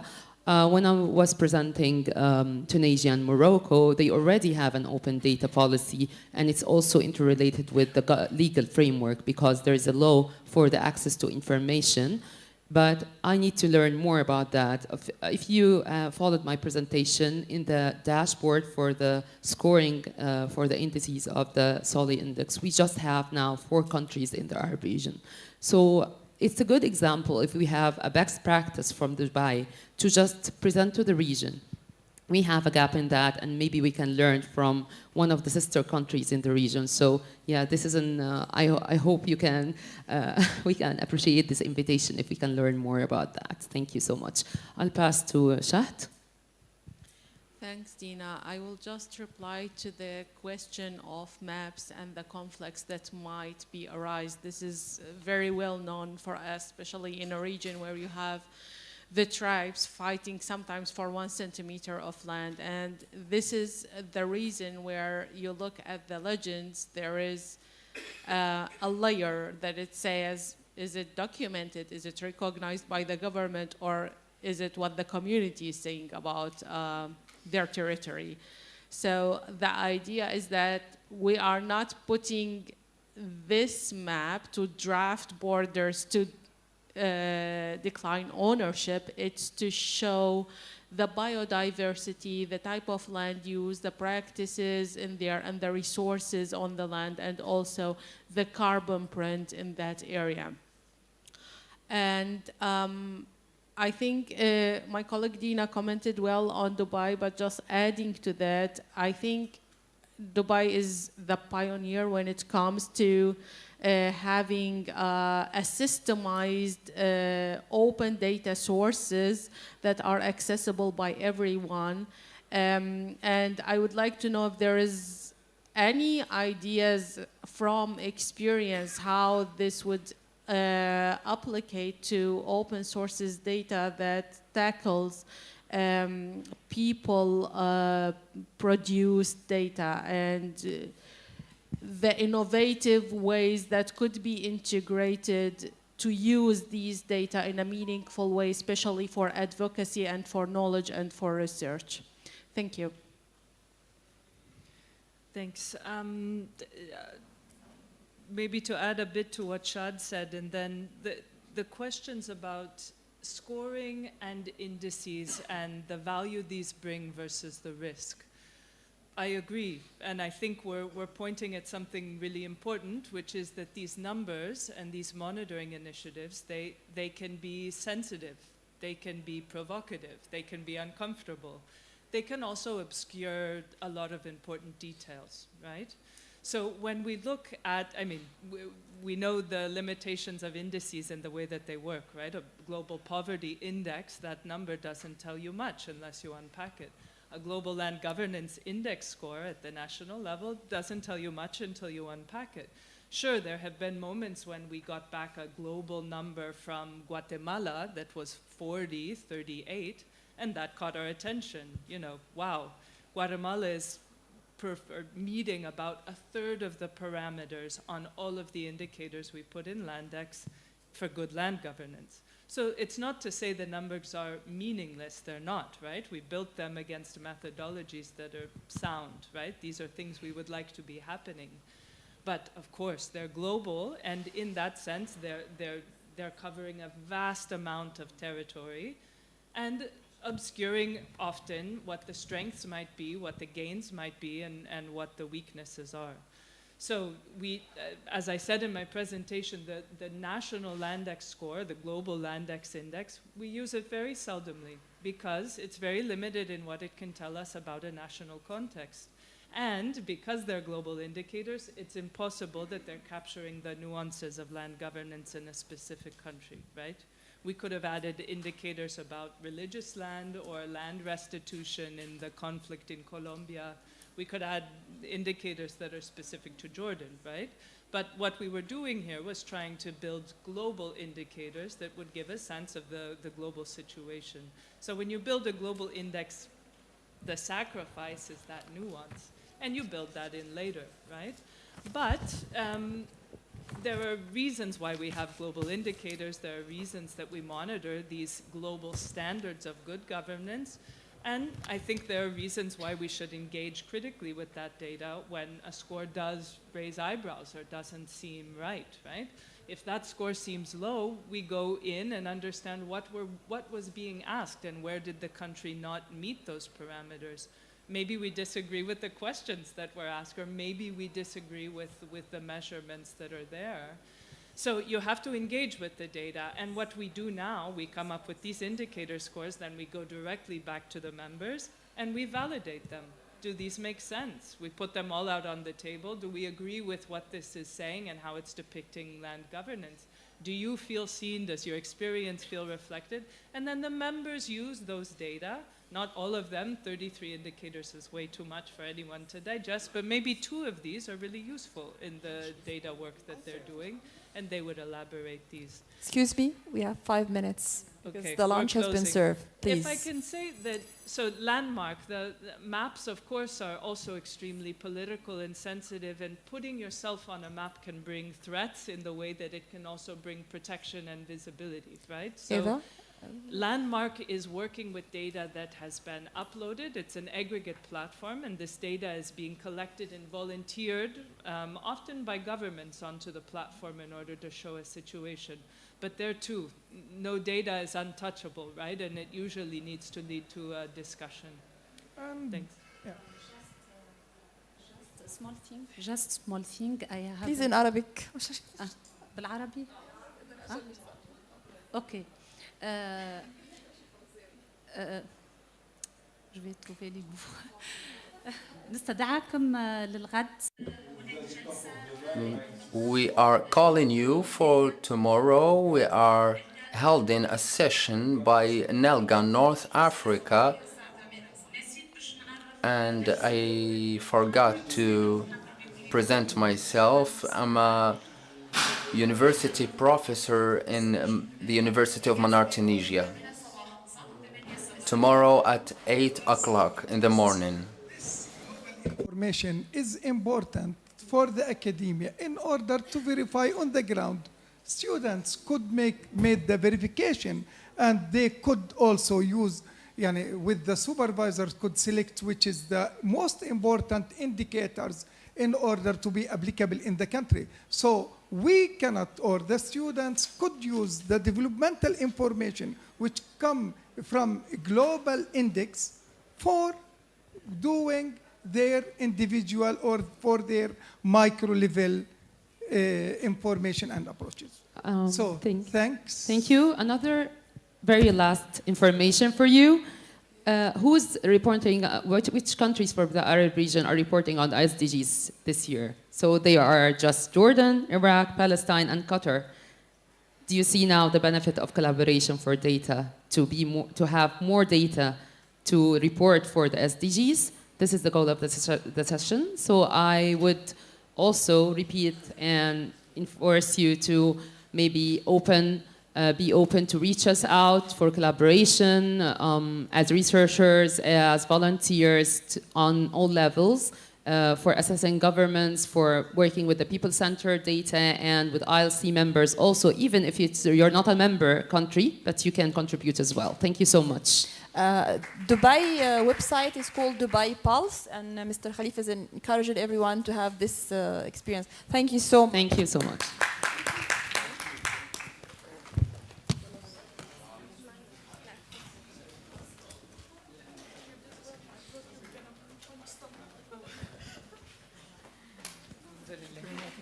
الله يخليك.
هذا شو وراح شب تكنيكال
دكتورة هبة هو ما بدوش لا اتفضل بس طب شو بدنا نعمل في الناحية الأكاديمية؟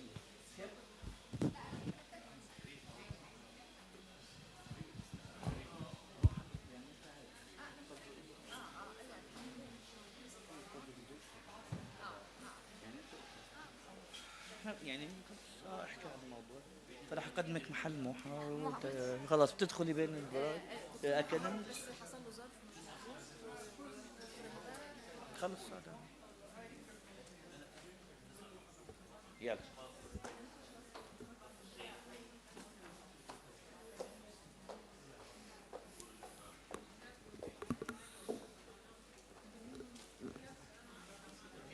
and yeah I will speak in Arabic okay yeah that's why you translate سوف أتحدث باللغة العربية وسوف تسمعون الترجمة.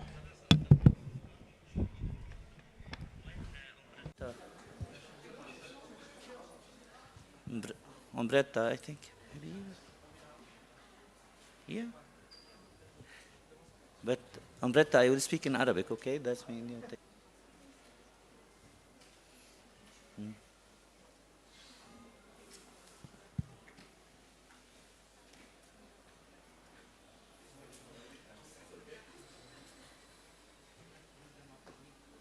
yes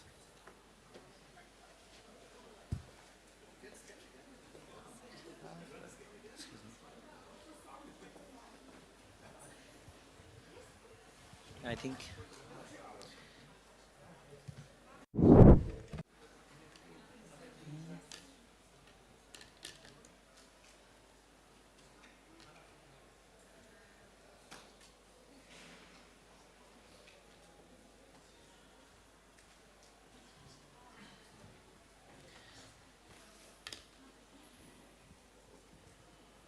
طيب Okay, good evening everyone. Welcome back. Welcome back to this session, this very special session. We are going to tackle the challenges of governing land in the Arab region, Arab work. Honestly, our main goal today of this session is 2 points, 2 main points. First is to launch the network, the excellence network of Arabic of land governance, and it's a network who has 4 universities: the University of Al-Quds in Palestine, and the Cairo University in Egypt, and the Hook in Iraq, and the Hassan II in Morocco. And the second point is, which is the most important point, which is to give a space to discuss land governance and the education and higher education institutions' role and support to land governance in the Arab region. And I would like to add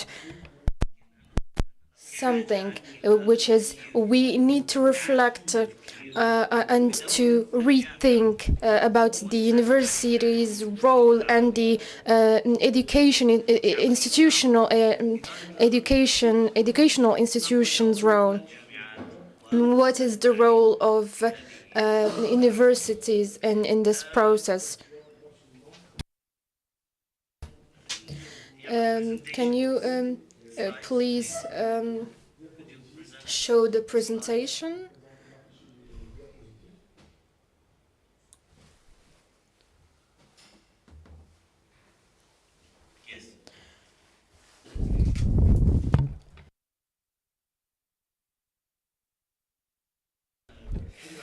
First of all, after welcoming you, I would like to welcome my colleagues in the panel. Dr. Hibatullah Khalil from the Cairo University and Leila Rasool from the Hook in Iraq. and Umbretta from the UN Habitat. And unfortunately, Dr. Muha Yashi couldn't join because of an urgency, and we will try to reach him via Zoom and remote video. Hopefully he can join us later. Generally, we have 4 speakers, of course, plus Umbretta from Muhalaya. She is from the Hassan II University, and he will tackle the educational directions and orientations. And Hiba Khalil would talk about educational research agendas. And we will try to explore the role of university as a research platform in the land governance and governance sector. And Ms. Kholoud will shed light on the skills, whether it's technical or not, or non-technical skills that we need to manage land and land governance. And finally, we have Umbretta from UN Habitat and the Initiative of Arab Land Governance. Umberta will try to help us in shedding light on some networks and how they can help us in and the orientation, the future orientations through drawing a map to actually having a land governance. This network, I am happy, and I would gladly launch this network of excellency in land governance. Of course, excuse me, I will go back. Who are we? Sorry. This is a very important point. Everyone is asking, who are we? We are an initiative, an academic initiative leading an independent that aims to reinforce land governance in the world, in the Arab world, through developing academic programs and scientific research and building capacities to reinforce productivity and professional and knowledge exchange in the land governance with those who have a relation with the public and government sectors or public and private sectors in the local community.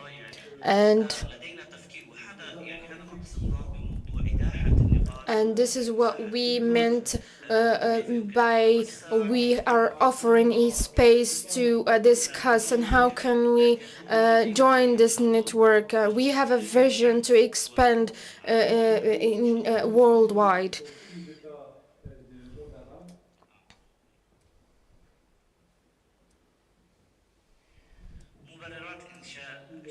Reasons for which we have established this network and goals. The land governance is a very recent concept, and it's recent and new for the Arab world.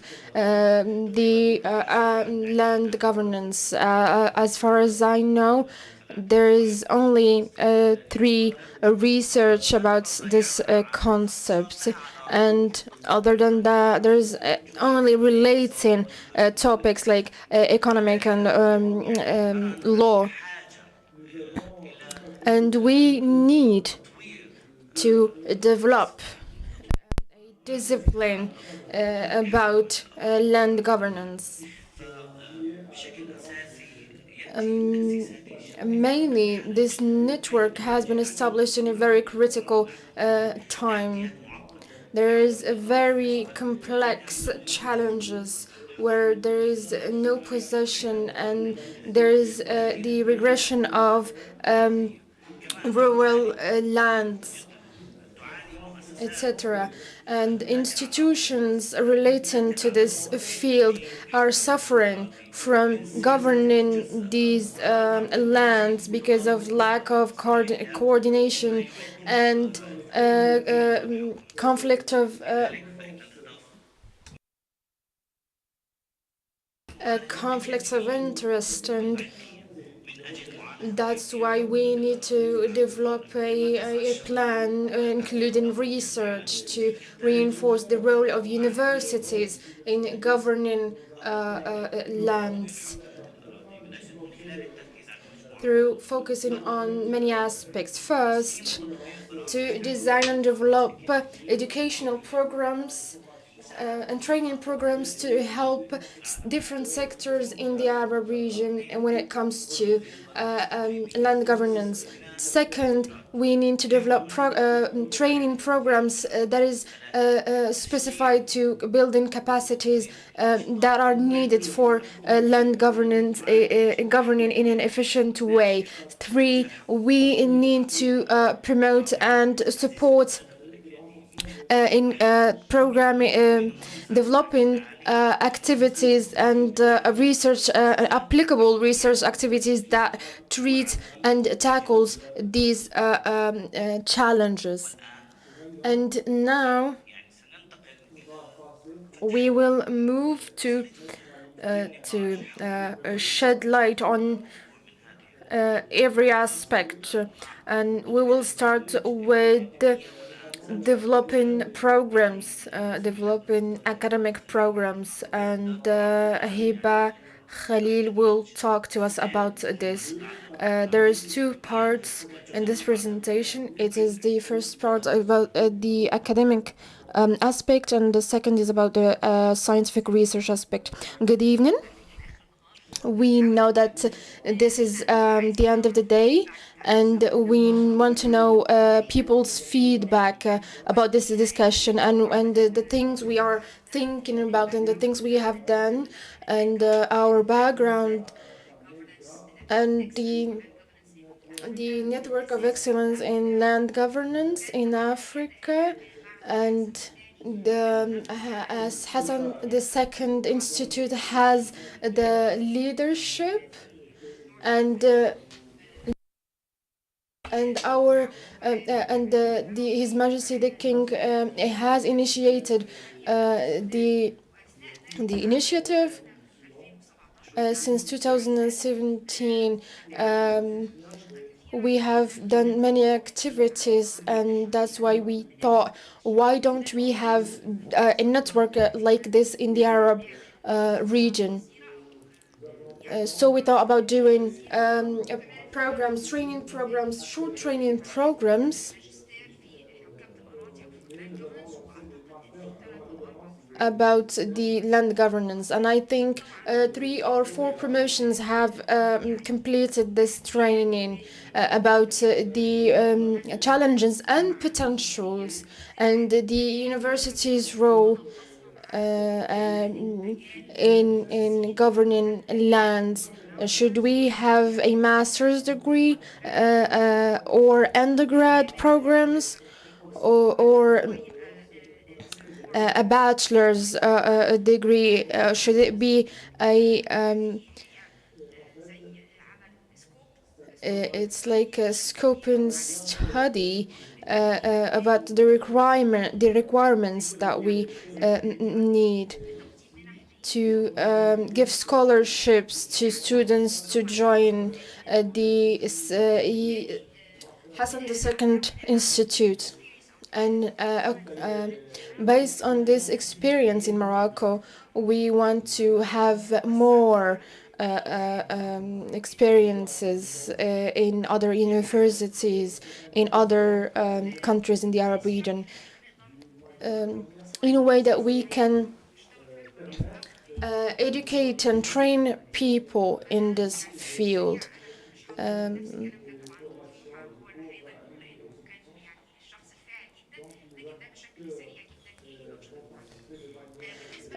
for the role of scientific research,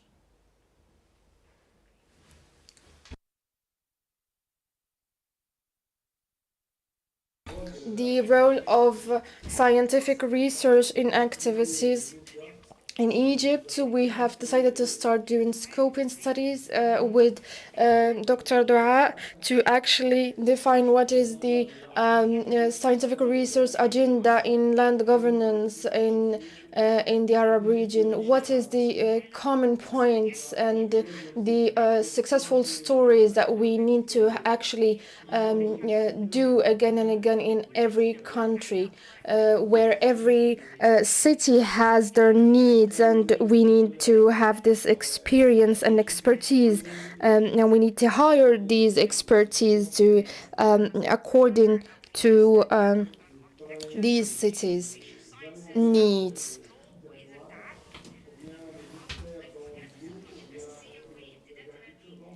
And to build a network of researchers to have a decision-making sphere. And we need to face the negative repercussions of inexclusivity and inequity in different societies, like vulnerable groups. In land governance in Egypt, the case study, we have partners, we have local government, and we have developers in many fields that need to be checked, whether it's about the national policy of lands. This is the study we have done about Egypt. What is the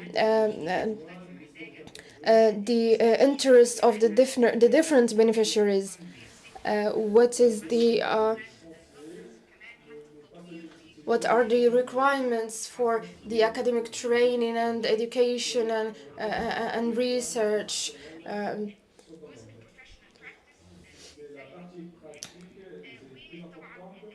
and of course, how the partners can help in these programs, whether in research or academically. We need to know the research gaps in land governance. We need mapping and collecting data, land registration programs, and linking training institutes and hegemonist programs on lands. How can we develop tools that would help us in research when it comes to land governance, and where our researcher can work on in an efficient way? How can we now we have many fields, we have many aspects, we have the informations, and we have applied research, and we have the strategies, funding, and law and legislation.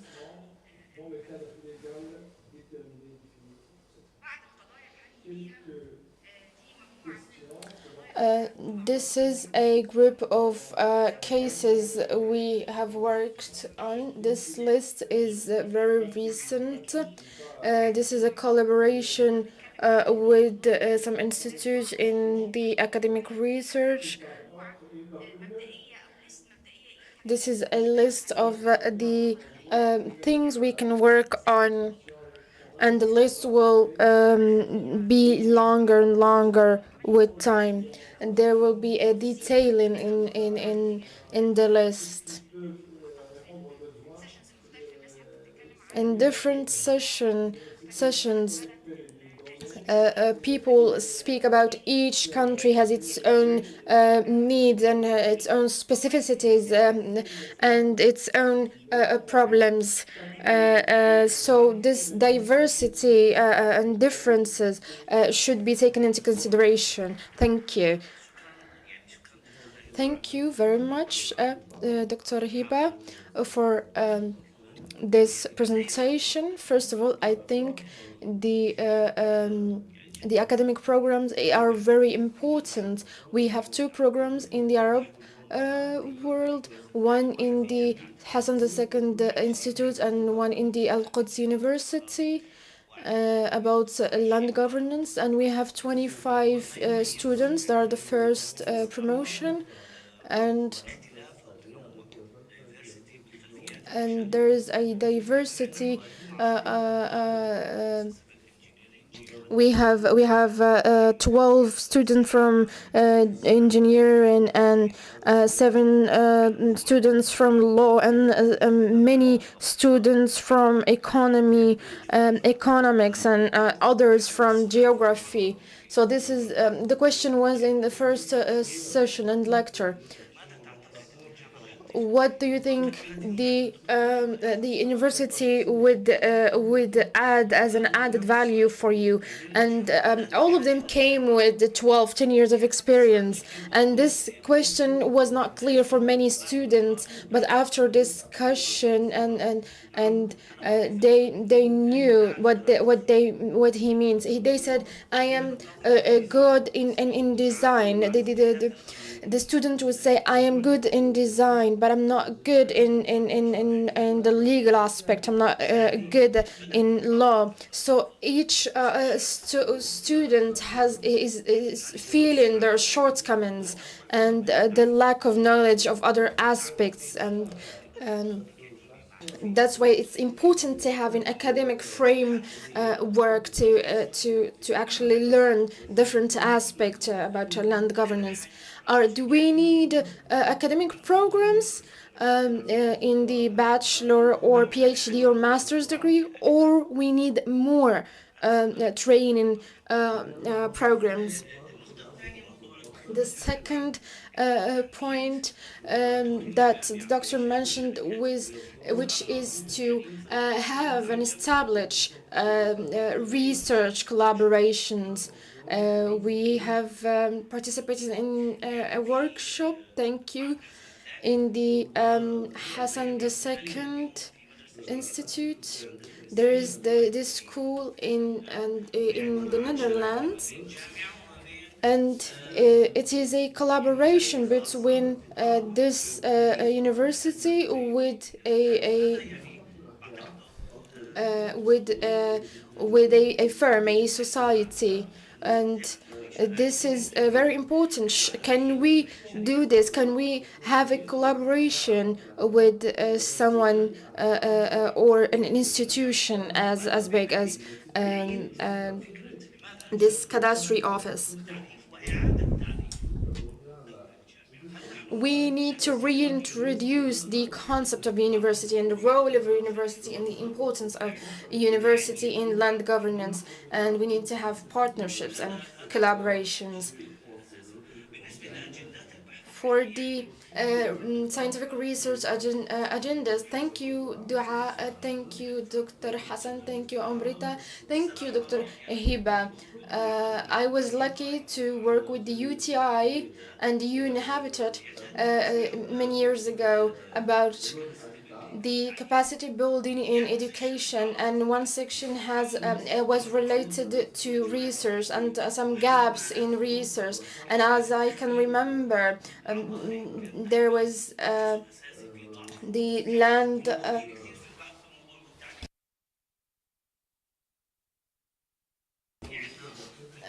We had.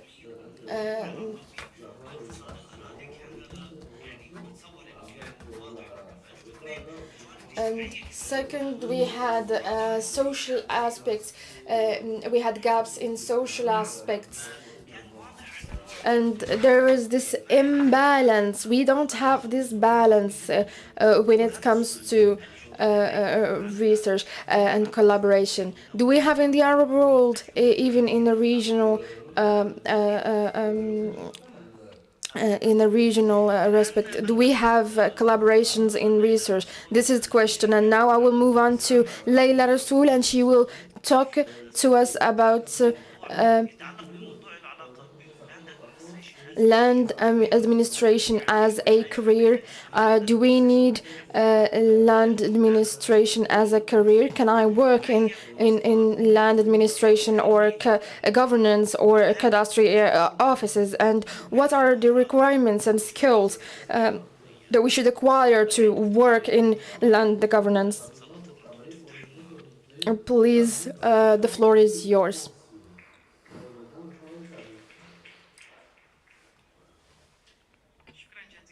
شكرا جزيلا.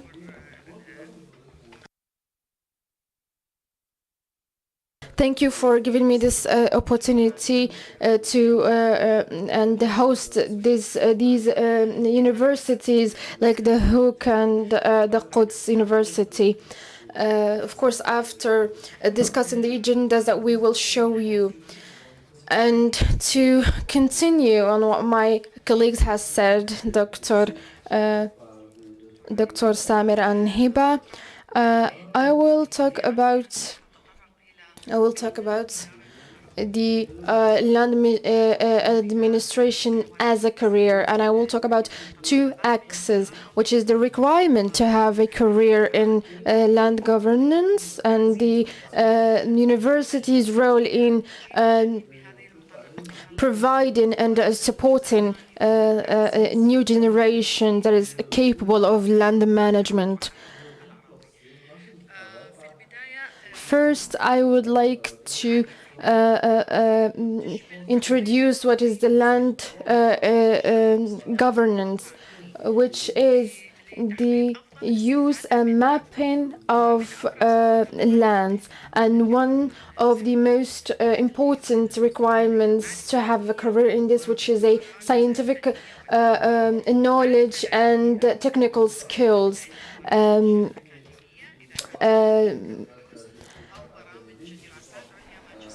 Scientific knowledge can be taught in many programs, and the technical skills, you need to have expertise in mapping and urban planning, and to develop infrastructures and start developing infrastructures and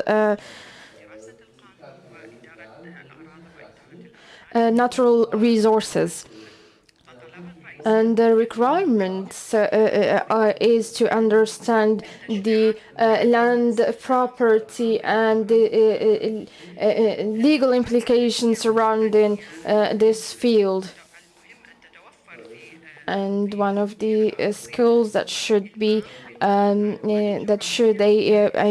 land manager have is the land mapping and urban and rural mapping and zoning.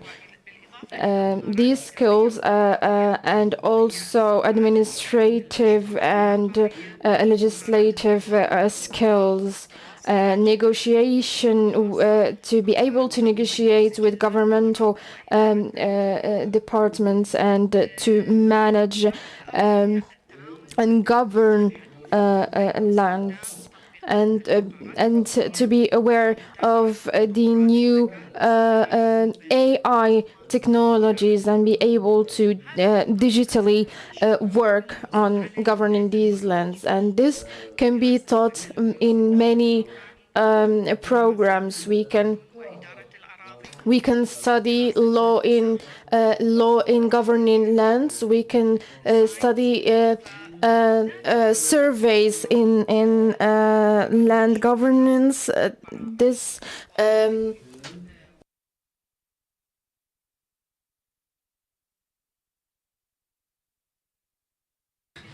تطوير الأراضي، وهي ممكن أن يكون مهندس معماري أو مهندس مدني أو إدارة البناء وتطوير العقارات. والتعليم ممكن يكون دراسة الماجستير في التخطيط الحضري وإدارة الأعمال. طبعا في الجامعات العالمية وأيضا جزء من الجامعات العربية توجد برامج متخصصة في هذه المجالات. والآن السؤال: كيف نتمكن من تزويد سوق العمل بخبراء بإدارة وحوكمة الأراضي؟ فلضمان توفر خبراء مؤهلين في إدارة الأراضي يجب التركيز على مجموعة من المحاور التي تشمل التعليم، التدريب، التطوير المهني، بالإضافة إلى تعزيز التعاون بين القطاعات المختلفة. إذا نجي لتطوير التعليم الأكاديمي، ما هو المطلوب؟ وهذه أنا أطرح هذه المحاور أو هذه النقاط.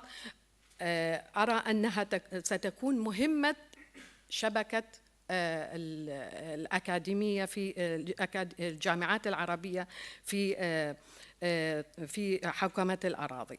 إذن المهمة الأولى هو تطوير التعليم الأكاديمي بإنشاء وتعزيز البرامج الأكاديمية المتخصصة في إدارة الأراضي، التخطيط العمراني، المساحة، الهندسة المدنية في الجامعات والمعاهد التي توفر هذه البرامج. النقطة الثانية هي تعزيز المهارات التقنية والفنية والتقنية باستخدام الذكاء الاصطناعي في العقارات، التحليل التوبوغرافي، برامج إدراج مواد حديثة مثل نظم المعلومات الجغرافية، وبالإضافة إلى تقديم برامج دراسات عليا متخصصة في التنمية المستدامة للأراضي وإدارة الأراضي. هذه بالنسبة لتطوير التعليم الأكاديمي. النقطة الثانية هي التدريب والتطوير المهني. من الضروري أن تقوم الشبكة بتقديم دورات تدريبية عملية بالتعاون مع الهيئات الحكومية، منظمات المجتمع المدني والشركات الخاصة، وتوفير برامج تدريبية للمهنيين الحاليين لتعزيز مهاراتهم في التكنولوجيا الحديثة، التشريعات العقارية والاستثمار العقاري، بالإضافة إلى إنشاء منصات تعليمية إلكترونية تقدم دورات مجانية أو مدفوعة في هذا المجال. لتحقيق هذه النقطتين، تطوير التعليم الأكاديمي والتدريب والتطوير المهني، من الضروري العمل على الشراكة بين القطاعين العام والخاص، أي إشراك الشركات العقارية، المؤسسات الحكومية في برامج تأهيل وتدريب الخريجين، وتحفيز الشركات على توفير منح دراسية وتدريبية لتطوير كوادر متخصصة.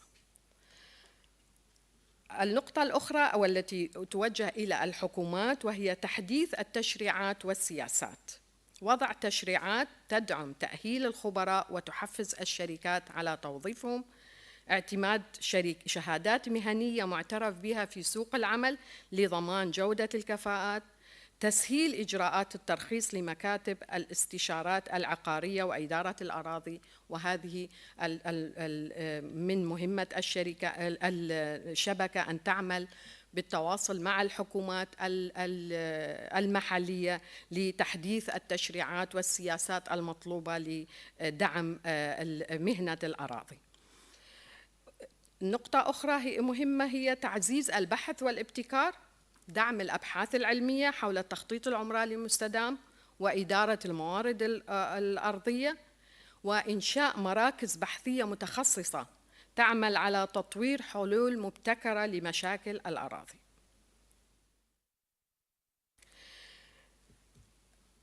التوعية وتحفيز الشباب على دخول المجال نقطة مهمة هي تقع على عاتق الجامعات والمنظمات المجتمع المدني والحكومات المحلية، عن طريق تنظيم معارض ومؤتمرات تعريفية بالمجال لتعريف الشباب بأهمية التخصص، لأن الكثير من شباب لا يعرفون أهمية التخصص في إدارة الأراضي، وعرض قصص نجاح لمهنيين بارزين في المجال تحفيز الطلاب والخريجين جدد، توفير حوافز مالية للطلاب لدخول هذا التخصص من خلال المنح الدراسية والدعم الحكومي. تبني التكنولوجيا والرقمنة، نقطة مهمة جدا، يتم العمل عليها عن طريق دمج تقنيات الذكاء الاصطناعي والبيانات الضخمة في إدارات الأراضي، تشجيع استخدام التطبيقات الحديثة في المسح الجغرافي وتحليل بيانات الأراضي. بتطبيق هذه الخطوات يمكن سد الفجوة في سوق العمل وتزويده بخبراء مؤهلين في إدارة الأراضي بشكل مستدام وفعال. هذه النقاط هي التي عرضت على حضراتكم، هي من أهم الواجبات والتحديات التي سنواجهها في شبكة الجامعات العربية لتوفير خبراء أراضي متمكنين لمواجهة التحديات التي تواجهها المنطقة العربية لمهنة الأراضي وحل النزاعات في المناطق الساخنة بالمنطقة العربية. شكرا جزيلا.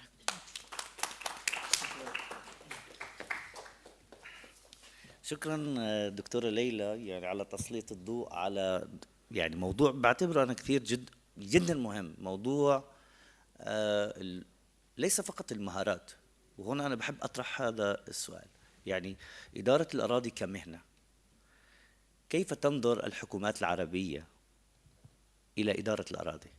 يعني ثانيا، هل يمكن أن تعترف الحكومة أو الحكومات العربية كمؤسسات مسؤولة عن الأراضي بإدارة الأراضي كمهنة؟ إذن يعني هل ديوان الموظفين ممكن أنه يحط جوب ديسكريبشن، وصف وظيفي لإدارة الأراضي، وبالتالي من تخرج من هذا البرنامج هل ممكن أن يحصل على مكان معين واضح؟ طبعا يعني بنعرف أنه ممكن نعمل كثير من الأنشطة، لكن في النهاية أنت بحاجة لجوب ديسكريبشن، لوظيفة، لمكان في بلدية أو في وزارة أو في مؤسسة. وبرأيي بناء على التعليم الأكاديمي، بناء على الدورات اللي ممكن تأخذها، بناء على البروفيشنال سكيلز اللي تحدثت عنها زميلتي، أتصور أنه هذا هو الديالوج، هذا هو الحوار ما بين الجامعات. وبعتقد أنه ممكن، يعني لست متأكدا أنه ممكن يبدأ على مستوى الناشونال بين وزارة التعليم العالي ووزارات ذات العلاقة بالأراضي، وبالتالي أن تتبنى الحكومة استراتيجية باتجاه هذا الموضوع. وهذا مفتوح للنقاش، انه هل يمكن للحكومه ان تعترف مثلا في مصر، في المغرب، في فلسطين، في الاردن، في اي مكان معين؟ هل ممكن للحكومه؟ هل هذا المساحه متاحه ولا لا؟ طبعا رح نستفيد من هذا النقاش معكم.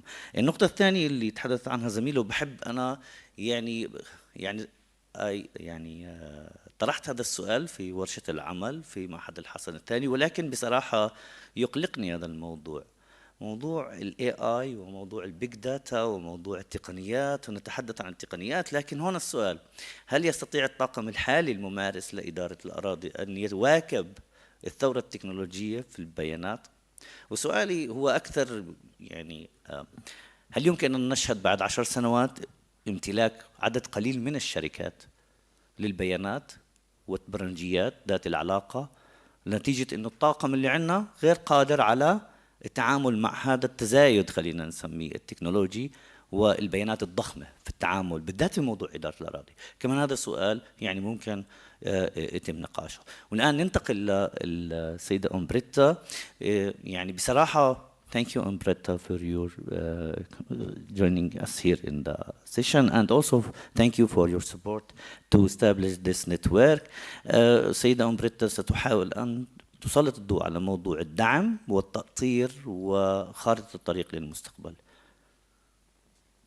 The stage is yours.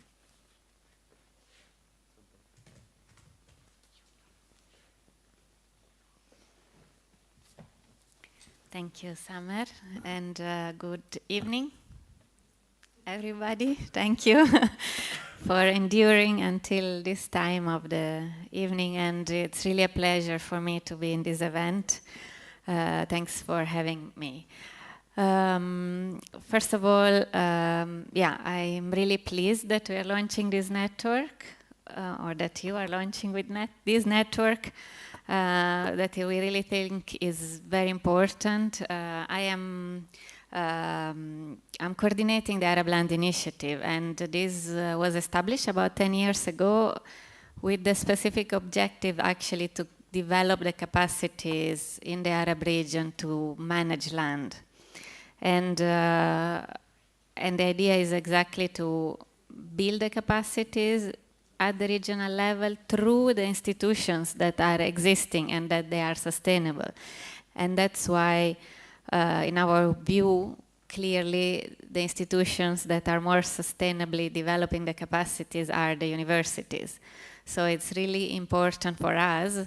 I would even say it's probably our primary objective that this content that we have been developing in the region, but also globally with our partners, is embedded in the learning that is at the university level. And while of course we have been partnering with universities individually,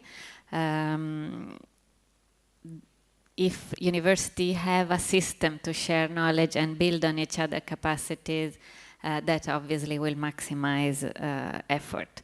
So really this initiative, I would say, is a pillar for sustainability, and we hope that it will keep growing.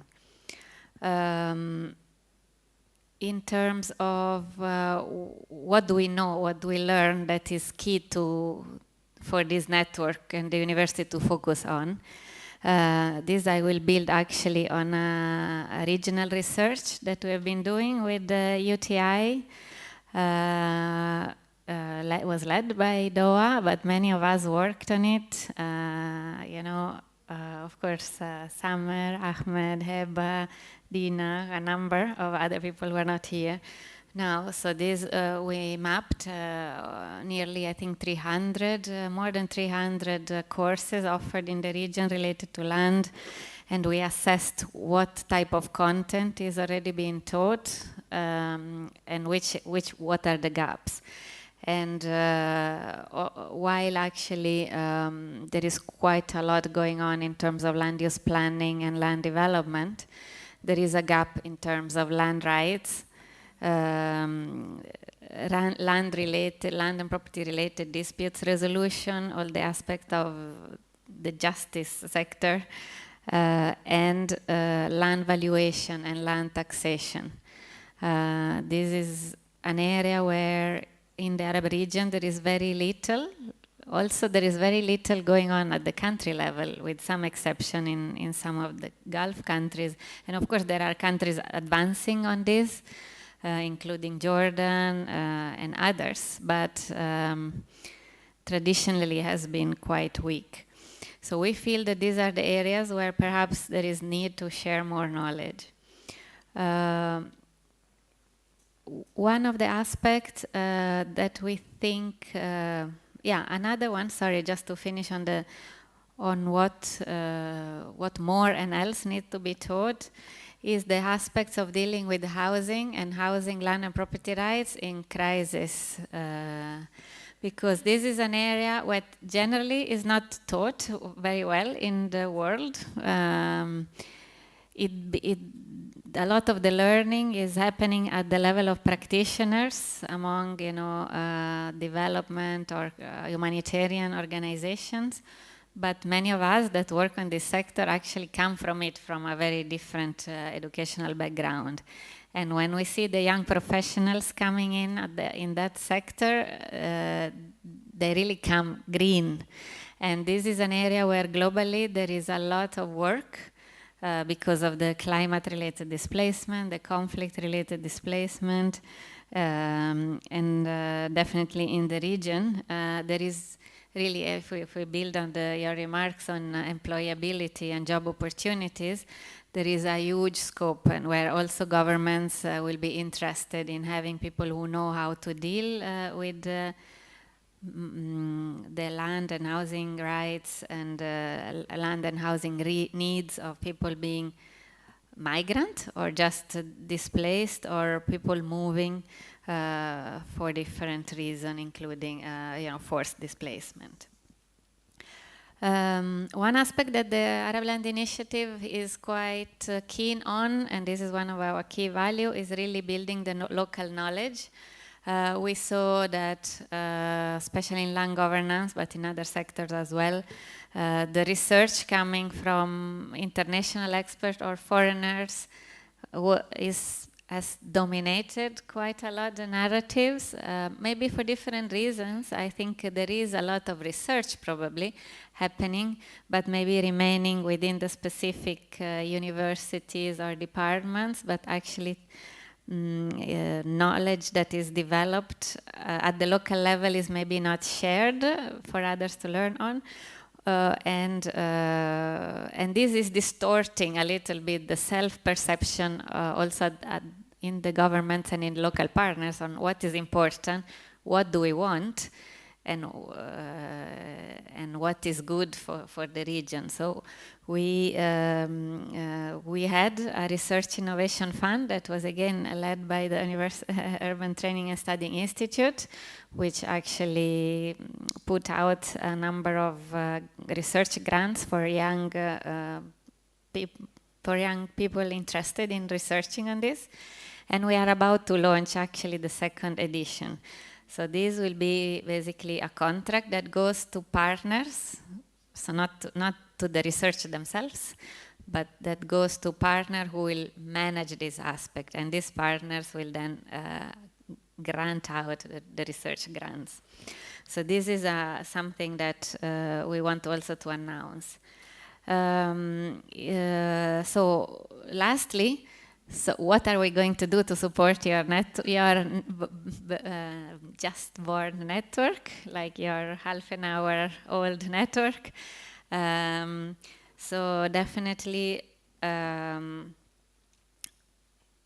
we see that we can facilitate the cross-learning between practitioners and students, because of course being an organization that implements projects on the ground, we deal a lot with a lot of people who actually do projects and programs, and this we feel in terms of visiting lecturers or even small interventions would be valuable. We just had one with the Cairo University with Eba Khalil. I don't know how it was. I think it was a short lesson that also Heba and others facilitated that basically brought in an experience of a project that's been done by UN Habitat in Egypt on land readjustment to students that were dealing with planning, to see a bit how then in practice things roll out.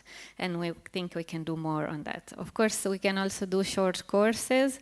We had one with Laila and the University of the Hook, was a 4-day course, which was also very interesting for us as Habitat personnel. Teaching to undergrads and graduated students on some of the areas that was of common interest. And I was really amazed. I deal mostly with adult learning, so doing training courses for adults, which is rewarding, but I think the amount of improvement that students did in the 4-day session was really amazing. So that was very enjoyable opportunity also for us. Of course, we can facilitate lectures. We did one with Al-Quds University. We can do others on specific topics. We can help support new master courses. We can see also hopefully emerging ones coming through. And lastly, I think if there are young students that have that are graduating, or studying, we also have internship opportunities that we can offer. We did one with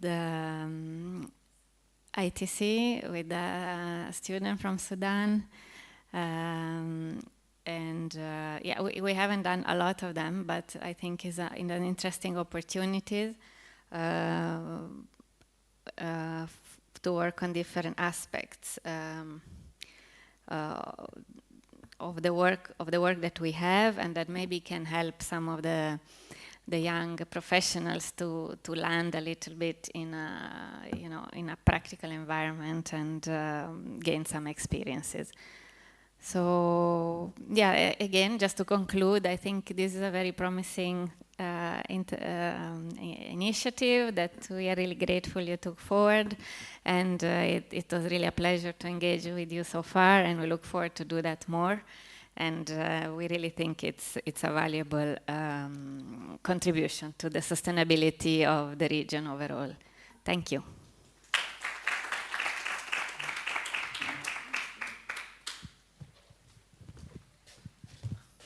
Thank you, Umbretta, for your contribution and also for your support. يعني بشكل عام يعني. So generally, all the aspects that Umbretta tackled, everyone benefited from, and the University of Quds organized a lot of lectures in which professionals and experts were there, and 2 of our students participated there, and there are a lot of aspects for collaboration in this initiative. Umbretta talked about a very important topic, that is the sharing of information and knowledge. So this question is based on this point. Who has the information? And this question is not specific to someone, it's general, and it's for everybody and for every context. If someone can say or tell us about the form of these information. The second point is really important when it comes to network. It is the establishment of connection between the different organs and universities. So tomorrow morning the session will be a continuation of this session, and it will tackle the innovative productivity and the scientific publications. So how can we produce knowledge in the Arab world? And I will talk to you about statistics when it comes to land, about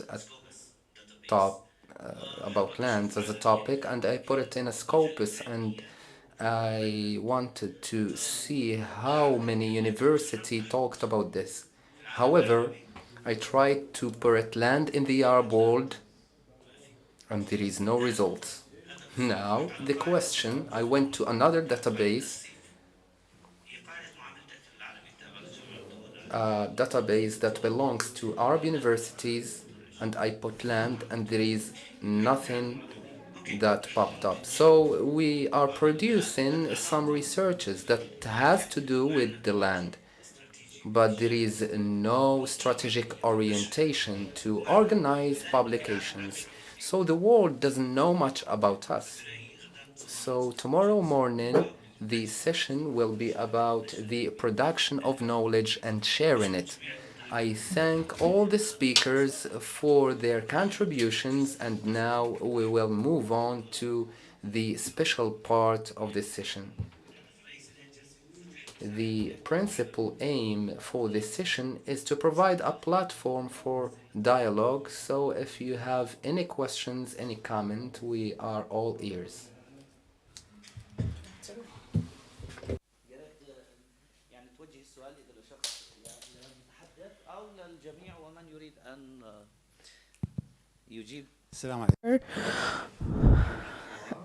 Thank you very much for these precious informations. Thank you very much, Mr. Osama.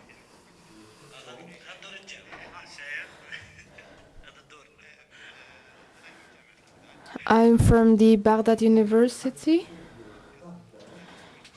Our NEB center is about regional planning.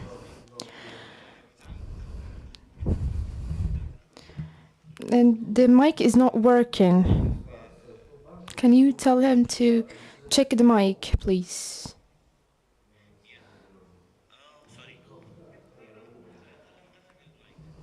Thank you. Thank you very much.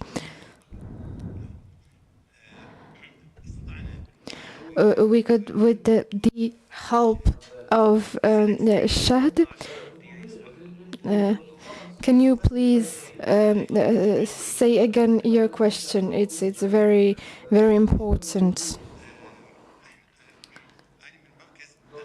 I am from a mapping and zoning in rural and urban area from Baghdad University.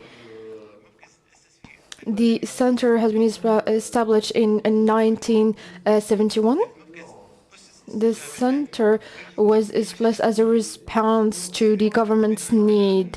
In the early 70s, there was a need to have a qualification of this career of urban and rural planning, with the collaboration of Manchester and Liverpool universities.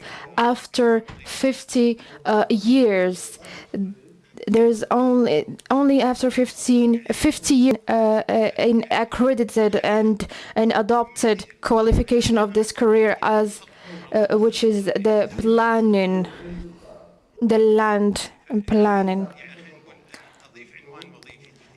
To have this status as a profession, and a career and profession. The second point, which is the regional planning, has students from different specialties, which is geomatics, engineering, and social and geography, and economics and management.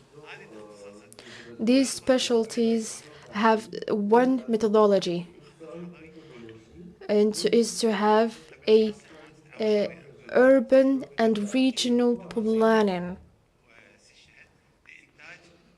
to produce a special master's degree program. We have 95% of this program was successful. 5% is the fear of the university leadership of engaging in the experience. We need another type of support. All the details, all the methodologies and details and students, everything was there with the collaboration of with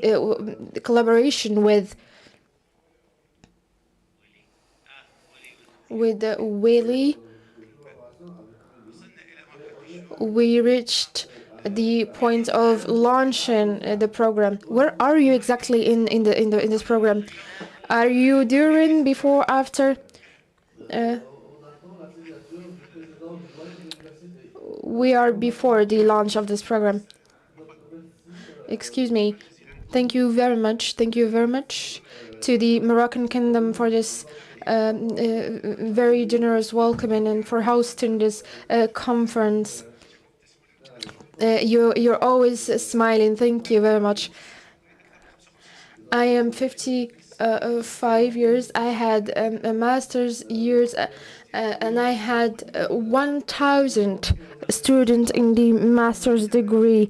I have a library in all specialties, weather, ideas, and even the topics I choose now. That's our there.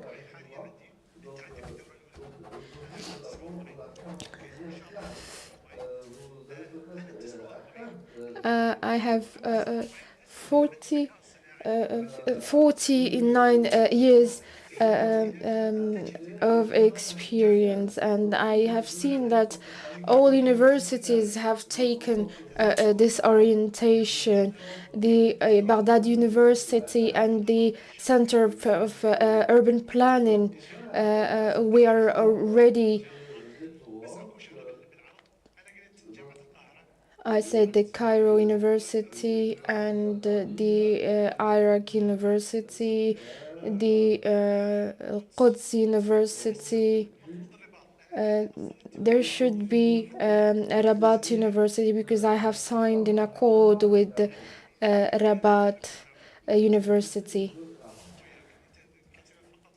You said only the Hassan II Institute. I know I have an agreement with them, but you should have the Rabat University written there of Rabat, not the institute. There should be well, the institute is a part of the university. I thought they were separate entities. They're part of the university. Okay, okay. Sorry to take much time. As I said, I have in the methodology and technology and training, and I have so many things. Thank you so much. By the way, this is a very important topic, especially tomorrow. I call you for the Scientific Council session, and we thank the University of Urban Planning. They are the leaders in this field since ever. And this is the question I wanted to speak about tomorrow.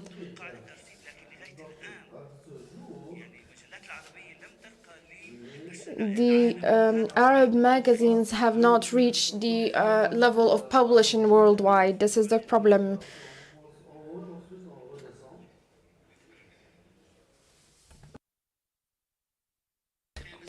Thank you so much. We thank the speakers for what they introduced and the initiatives. And everyone, we are all university cadres and personnel. I want to share with my brothers and colleagues here that are whom are university directors. And I have a society about land surveys and zoning by drone. I hope there is a program and a project about specializing in administration of land. But it is, as I see, there is not much specialization in the land management and urban planning. We produce engineers.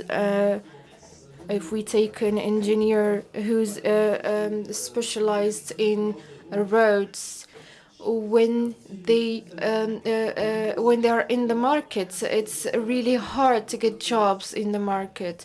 But when the engineer is trained in managing the lands and mapping and urban planning, they can easily access the market and what the market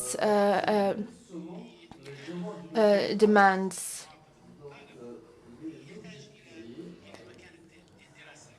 And for this, we need specialization. We don't need, for example, a general doctor. We need a specialized doctors.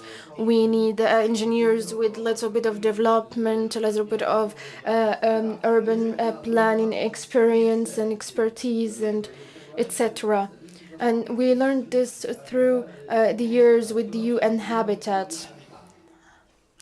I think that specializing in possessing lands and documentation, and there should be another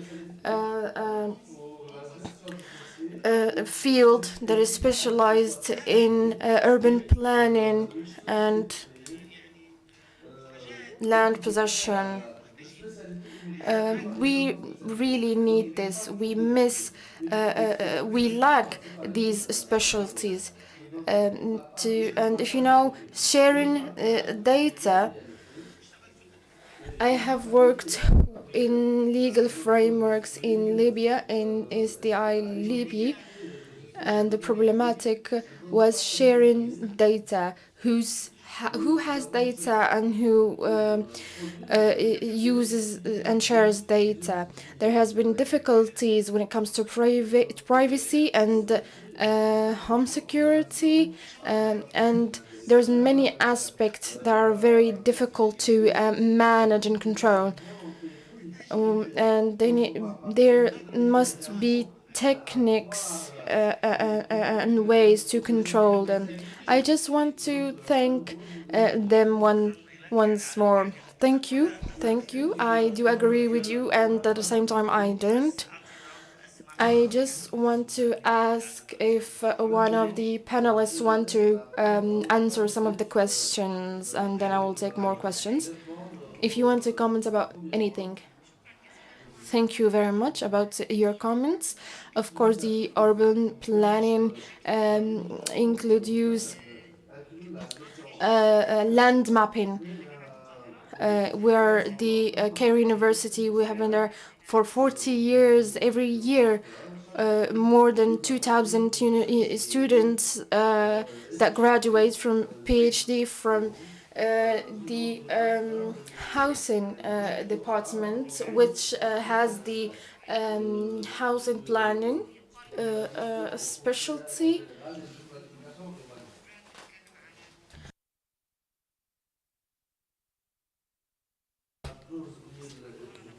And urban planning. To say this is 1,000 thesis.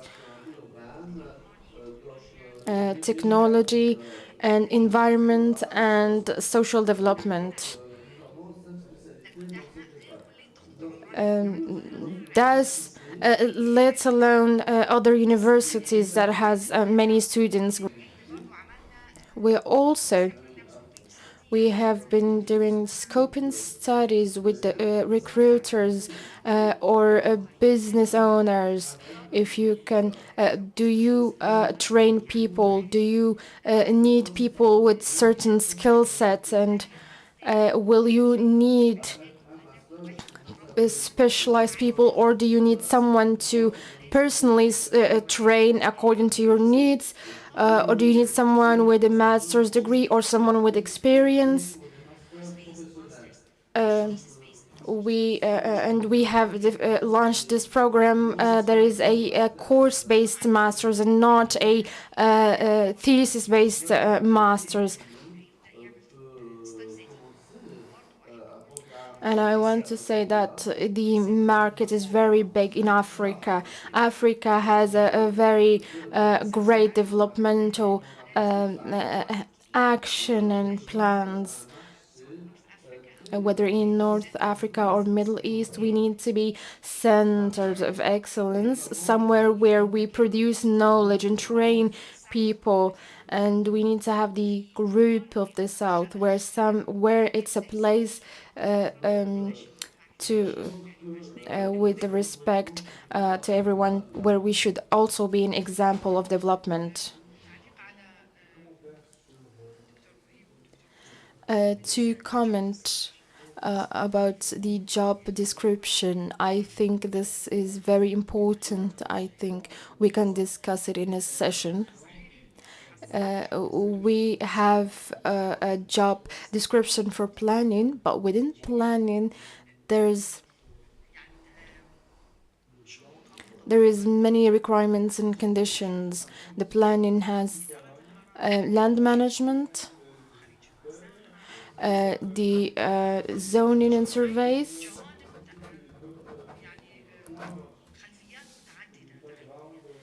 and we need many knowledge and scientific backgrounds. Imagine the diversity we will face here when it comes to job description in land careers. What is the job description of land management and to have a career in land management? We all discuss this in a vicious cycle. We do have planning and mapping and zoning. We have the University of Iraq that has database of graduates and students. There is other centers. However, despite this, we still suffer from the lack of experts in the market. This is what we should discuss as Arab universities, as Arab Land Initiative. We should discuss and treat this problem. Why do we have these challenges about land?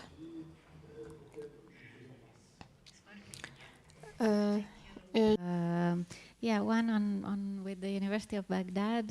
We tried before, but if we need to help you to take your leadership to see other leaders of other universities, as I think we tried before, we are happy to also support. I just wanted to add, yes, so now there is the, let's say, the gap between the market and the capacity of students.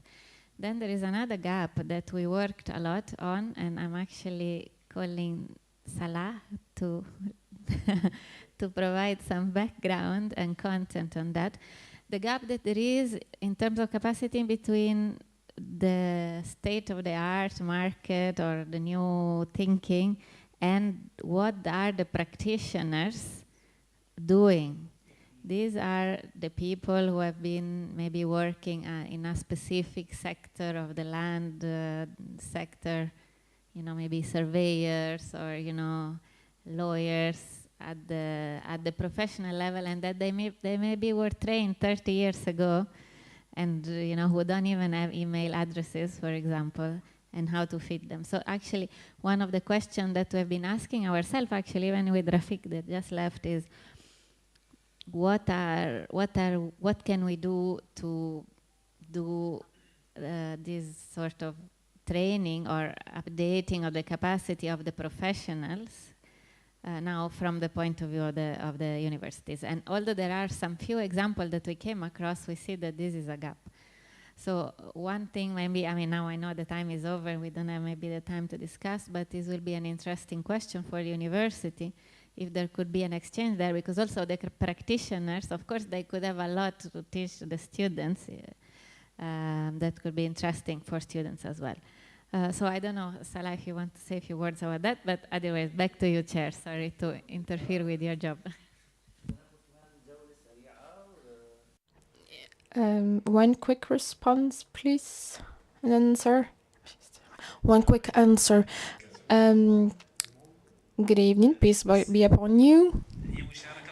It's just a comment. It's not a question. It's just a comment. I do not agree with some of what has been said, which is the importance of land management of the market. The training was for 4 years, and the graduates were entitled to managing lands of the state or the other lands. And the training was almost legal, but it lacks the technical aspect. So after the training, I was working in the cadastre, so we have technicians there, but there is a lack when it comes to legal issues within the specific institution. This is not an issue. I worked in the administration for more than 10 years. But there is a lack in the experts when it comes to land administration. I think that this special experience will bring about solutions. So I have 3 trainings so that I can say that I have a certain knowledge about land administration. So that's the basis. The initiative is very important. It will facilitate the work and it will bring good results. So we don't need to think only about the land administration's experts, that they will work just as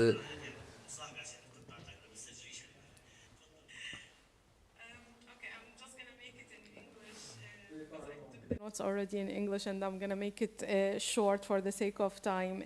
I have a couple points and remarks here. The first one, you mentioned a master program, and the discussion was mainly about a master program, but we need to think also, because you highlighted the fact that in the private sector, you have sometimes people that they have one element, but they are missing one more element. And you have also the civil society organizations and the NGOs who are also covering one part, but missing some details to cover the whole picture. So if you want to move in a direction where you want to cover everything, you need also to consider the provision of short-term trainings for such people who are missing one component, but not in detail component of the whole land spectrum as a master program. That's the first point. You highlighted also how to incentivize the youth to enter that sector. This is, I don't think you will find youth attractive to that unless you are engage them in a bigger picture, because youth today, they want to feel they are belonging to something bigger, not finishing a master degree to sit in a directory. They want to be engaged beyond the national level, within a regional or global level. So it might be of an interest to pull the youth into such programs by integrating global available tools that tackling the land thematic. Also, the customary land rights. I saw the slides, and I know you are all working and doing a great work, but the customary land rights in the region, whether we like it or not, whether it's on the spectrum of definition of land rights, it's there, and it's playing a key role in terms of displacement on a smaller level and disputes and conflicts. And we are talking about an area characteristic by rangelands held by tribes, not only in the Middle East, but also in North Africa, and with the issue of climate change, we need to focus on how to use the element of customary land rights.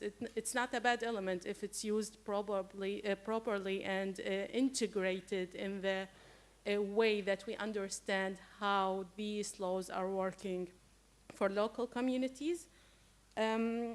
Also, one point from experience in the region, as I was a student, of course, before entering the land sector, if you are initiating a regional platform, take into consideration, with this degree be recognized in the other countries? Because he mentioned 50 years to get a recognition from a government. So if we are giving a scholarship to a student from Egypt or from Morocco to go to Iraq, is this recognized when he goes back to Morocco to practice any job, or even in any country in the Arab region? Also, the last point, and it was talked many times about the accessibility and the tools. I mean, we have a mine of gold if we look at the archives of all the universities in the region, but there is no accessibility.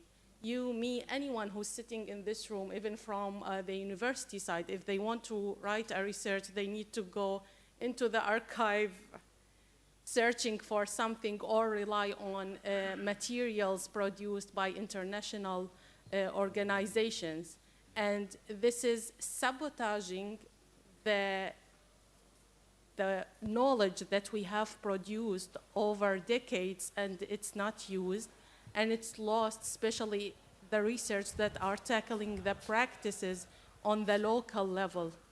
So I don't know how it works in terms of practicality or having an open access, library in each country. It's again issue of data, but it would be good even if it's in Arabic. I mean, we are all Arabs by the end of the day. Even if it's written in Arabic, if you provide access, then you would see more and more people are using these research to build up upon them. I think that's it. And engaging, of course, NGOs would be a plus to make use of their experience in that regard. Thank you. Thank you.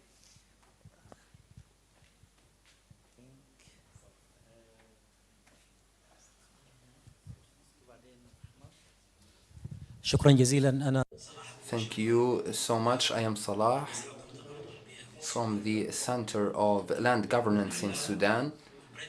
I think that Ombretta referred to a search by the United Nations Habitat in regard to the sustainability and in regard to the experts in this field, Arab land professionals, their capacities and their role to achieve sustainability.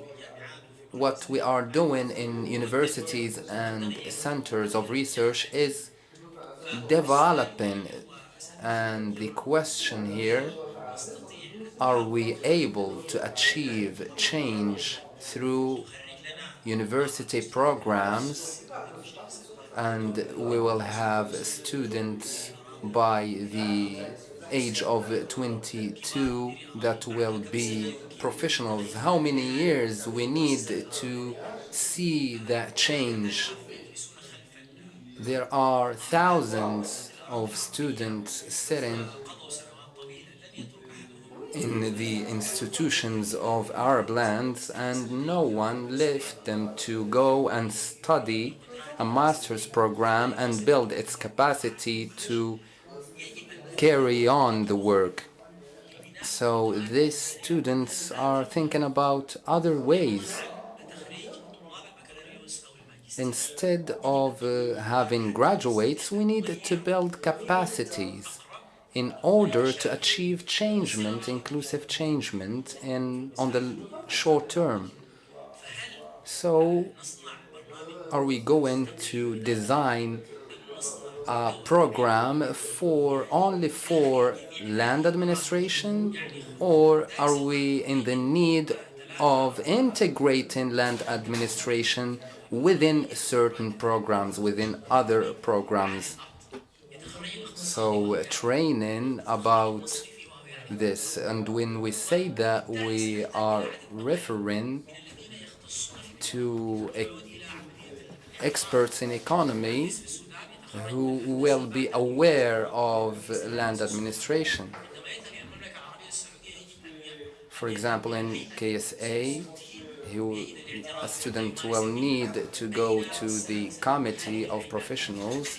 So what are these institutions who will recognize the capacities of the graduates?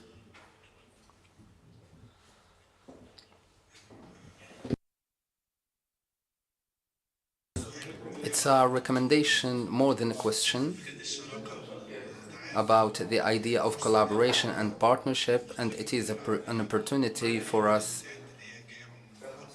as Arab countries, and especially that we are with the UN Habitat. So the program is not only based on the Arab world, however, there is this mediation, and we need to know about other countries.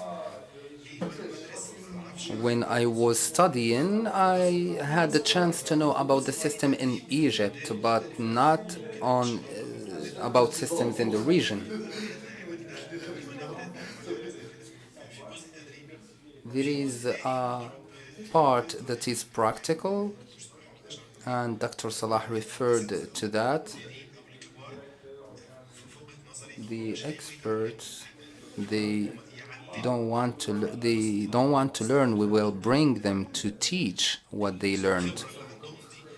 the expertise that they have, they will share it with the young generation.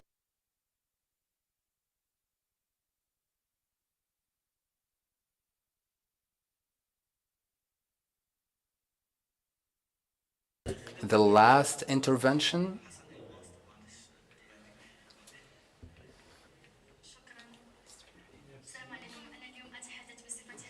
How are you? I am a graduate from the program of NELGA, and I'm a doctorate student about land governance. I totally agree with all the experts here, and I want to refer to the issue that we faced as students. The market was not available for us because the issues that we are living in our daily lives since a long time ago are still there because there is no orientation from the administration. There are no policies that will guide us toward what we want to achieve. So our training normally must give us the chance to enter the market. So very quickly, I think we don't have a lot of different options, whether it is a master's program or a training or a set of courses for teachers, whether it is on-site or online. So this might be a quick solution for practitioners and maybe including land administration within existing programs. So this might be a quick solution for that. And we might achieve the impact that is intended by the end. Thank you. 2 minutes for everyone. If you have anything to say, please, doctor. I wanted to say as a beginning, it's a beginning for thinking, and based on the experiences that we collected, there are a lot of aspects we will work on and different layers that we will work on. So when we talk about education, training, scientific research and practicing, we had the undergraduate, the postgraduate, and the seniors in the field, and they will come to share the knowledge. So sharing expertise, it is very important, and thank you for mentioning that idea of recognizing the master's program across the Arab region is a very important remark. Thank you. This might be my last remark. We need to define the next step. We are 4 universities, Arab universities, and we have the intention to promote and support the experts. And the next step might be these 4 universities, we will work on a concept note that includes all these programs that we tackled. Maybe they are short courses or training courses with support. As I understood from Ombretta, they will support these programs, whether it is short courses or training courses or even online courses. The goal here and the aim is to collect capacities and experts from these universities and make them interact and share knowledge, whether for new curricula or for new courses for the practitioners and the experts in land. So we need collaboration, support, and as we said, we are open, the door is open for other universities, as the University of Baghdad, and we talk to you to be one of the founders, and we will do so. We are happy to see this development and happy to support. And also lastly, my colleagues are fighting with the driver, trying to hold the bus. He's almost getting beaten up. So please, I would say thank you so much, and let's go and get the bus. ويعطيكم ألف عافية.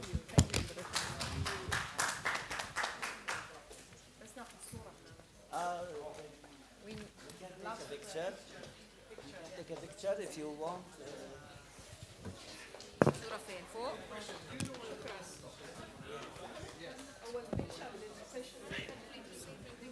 قلت لي يا يلا يلا محمد تعال تعال تفضل اللي بحب يتفضل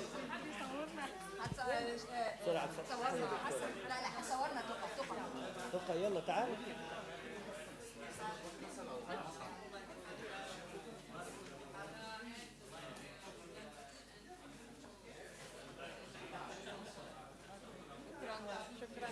تعال تعال ايوه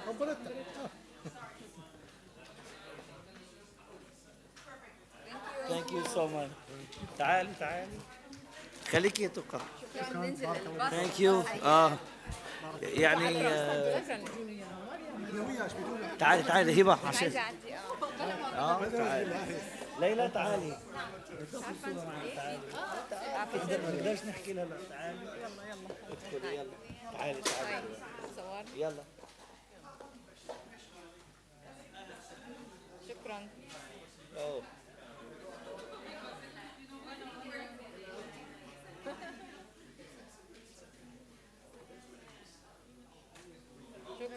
شكرا. شكرا يعطيكم العافية. كمبيوتر الشاحن بتاعك انا هسه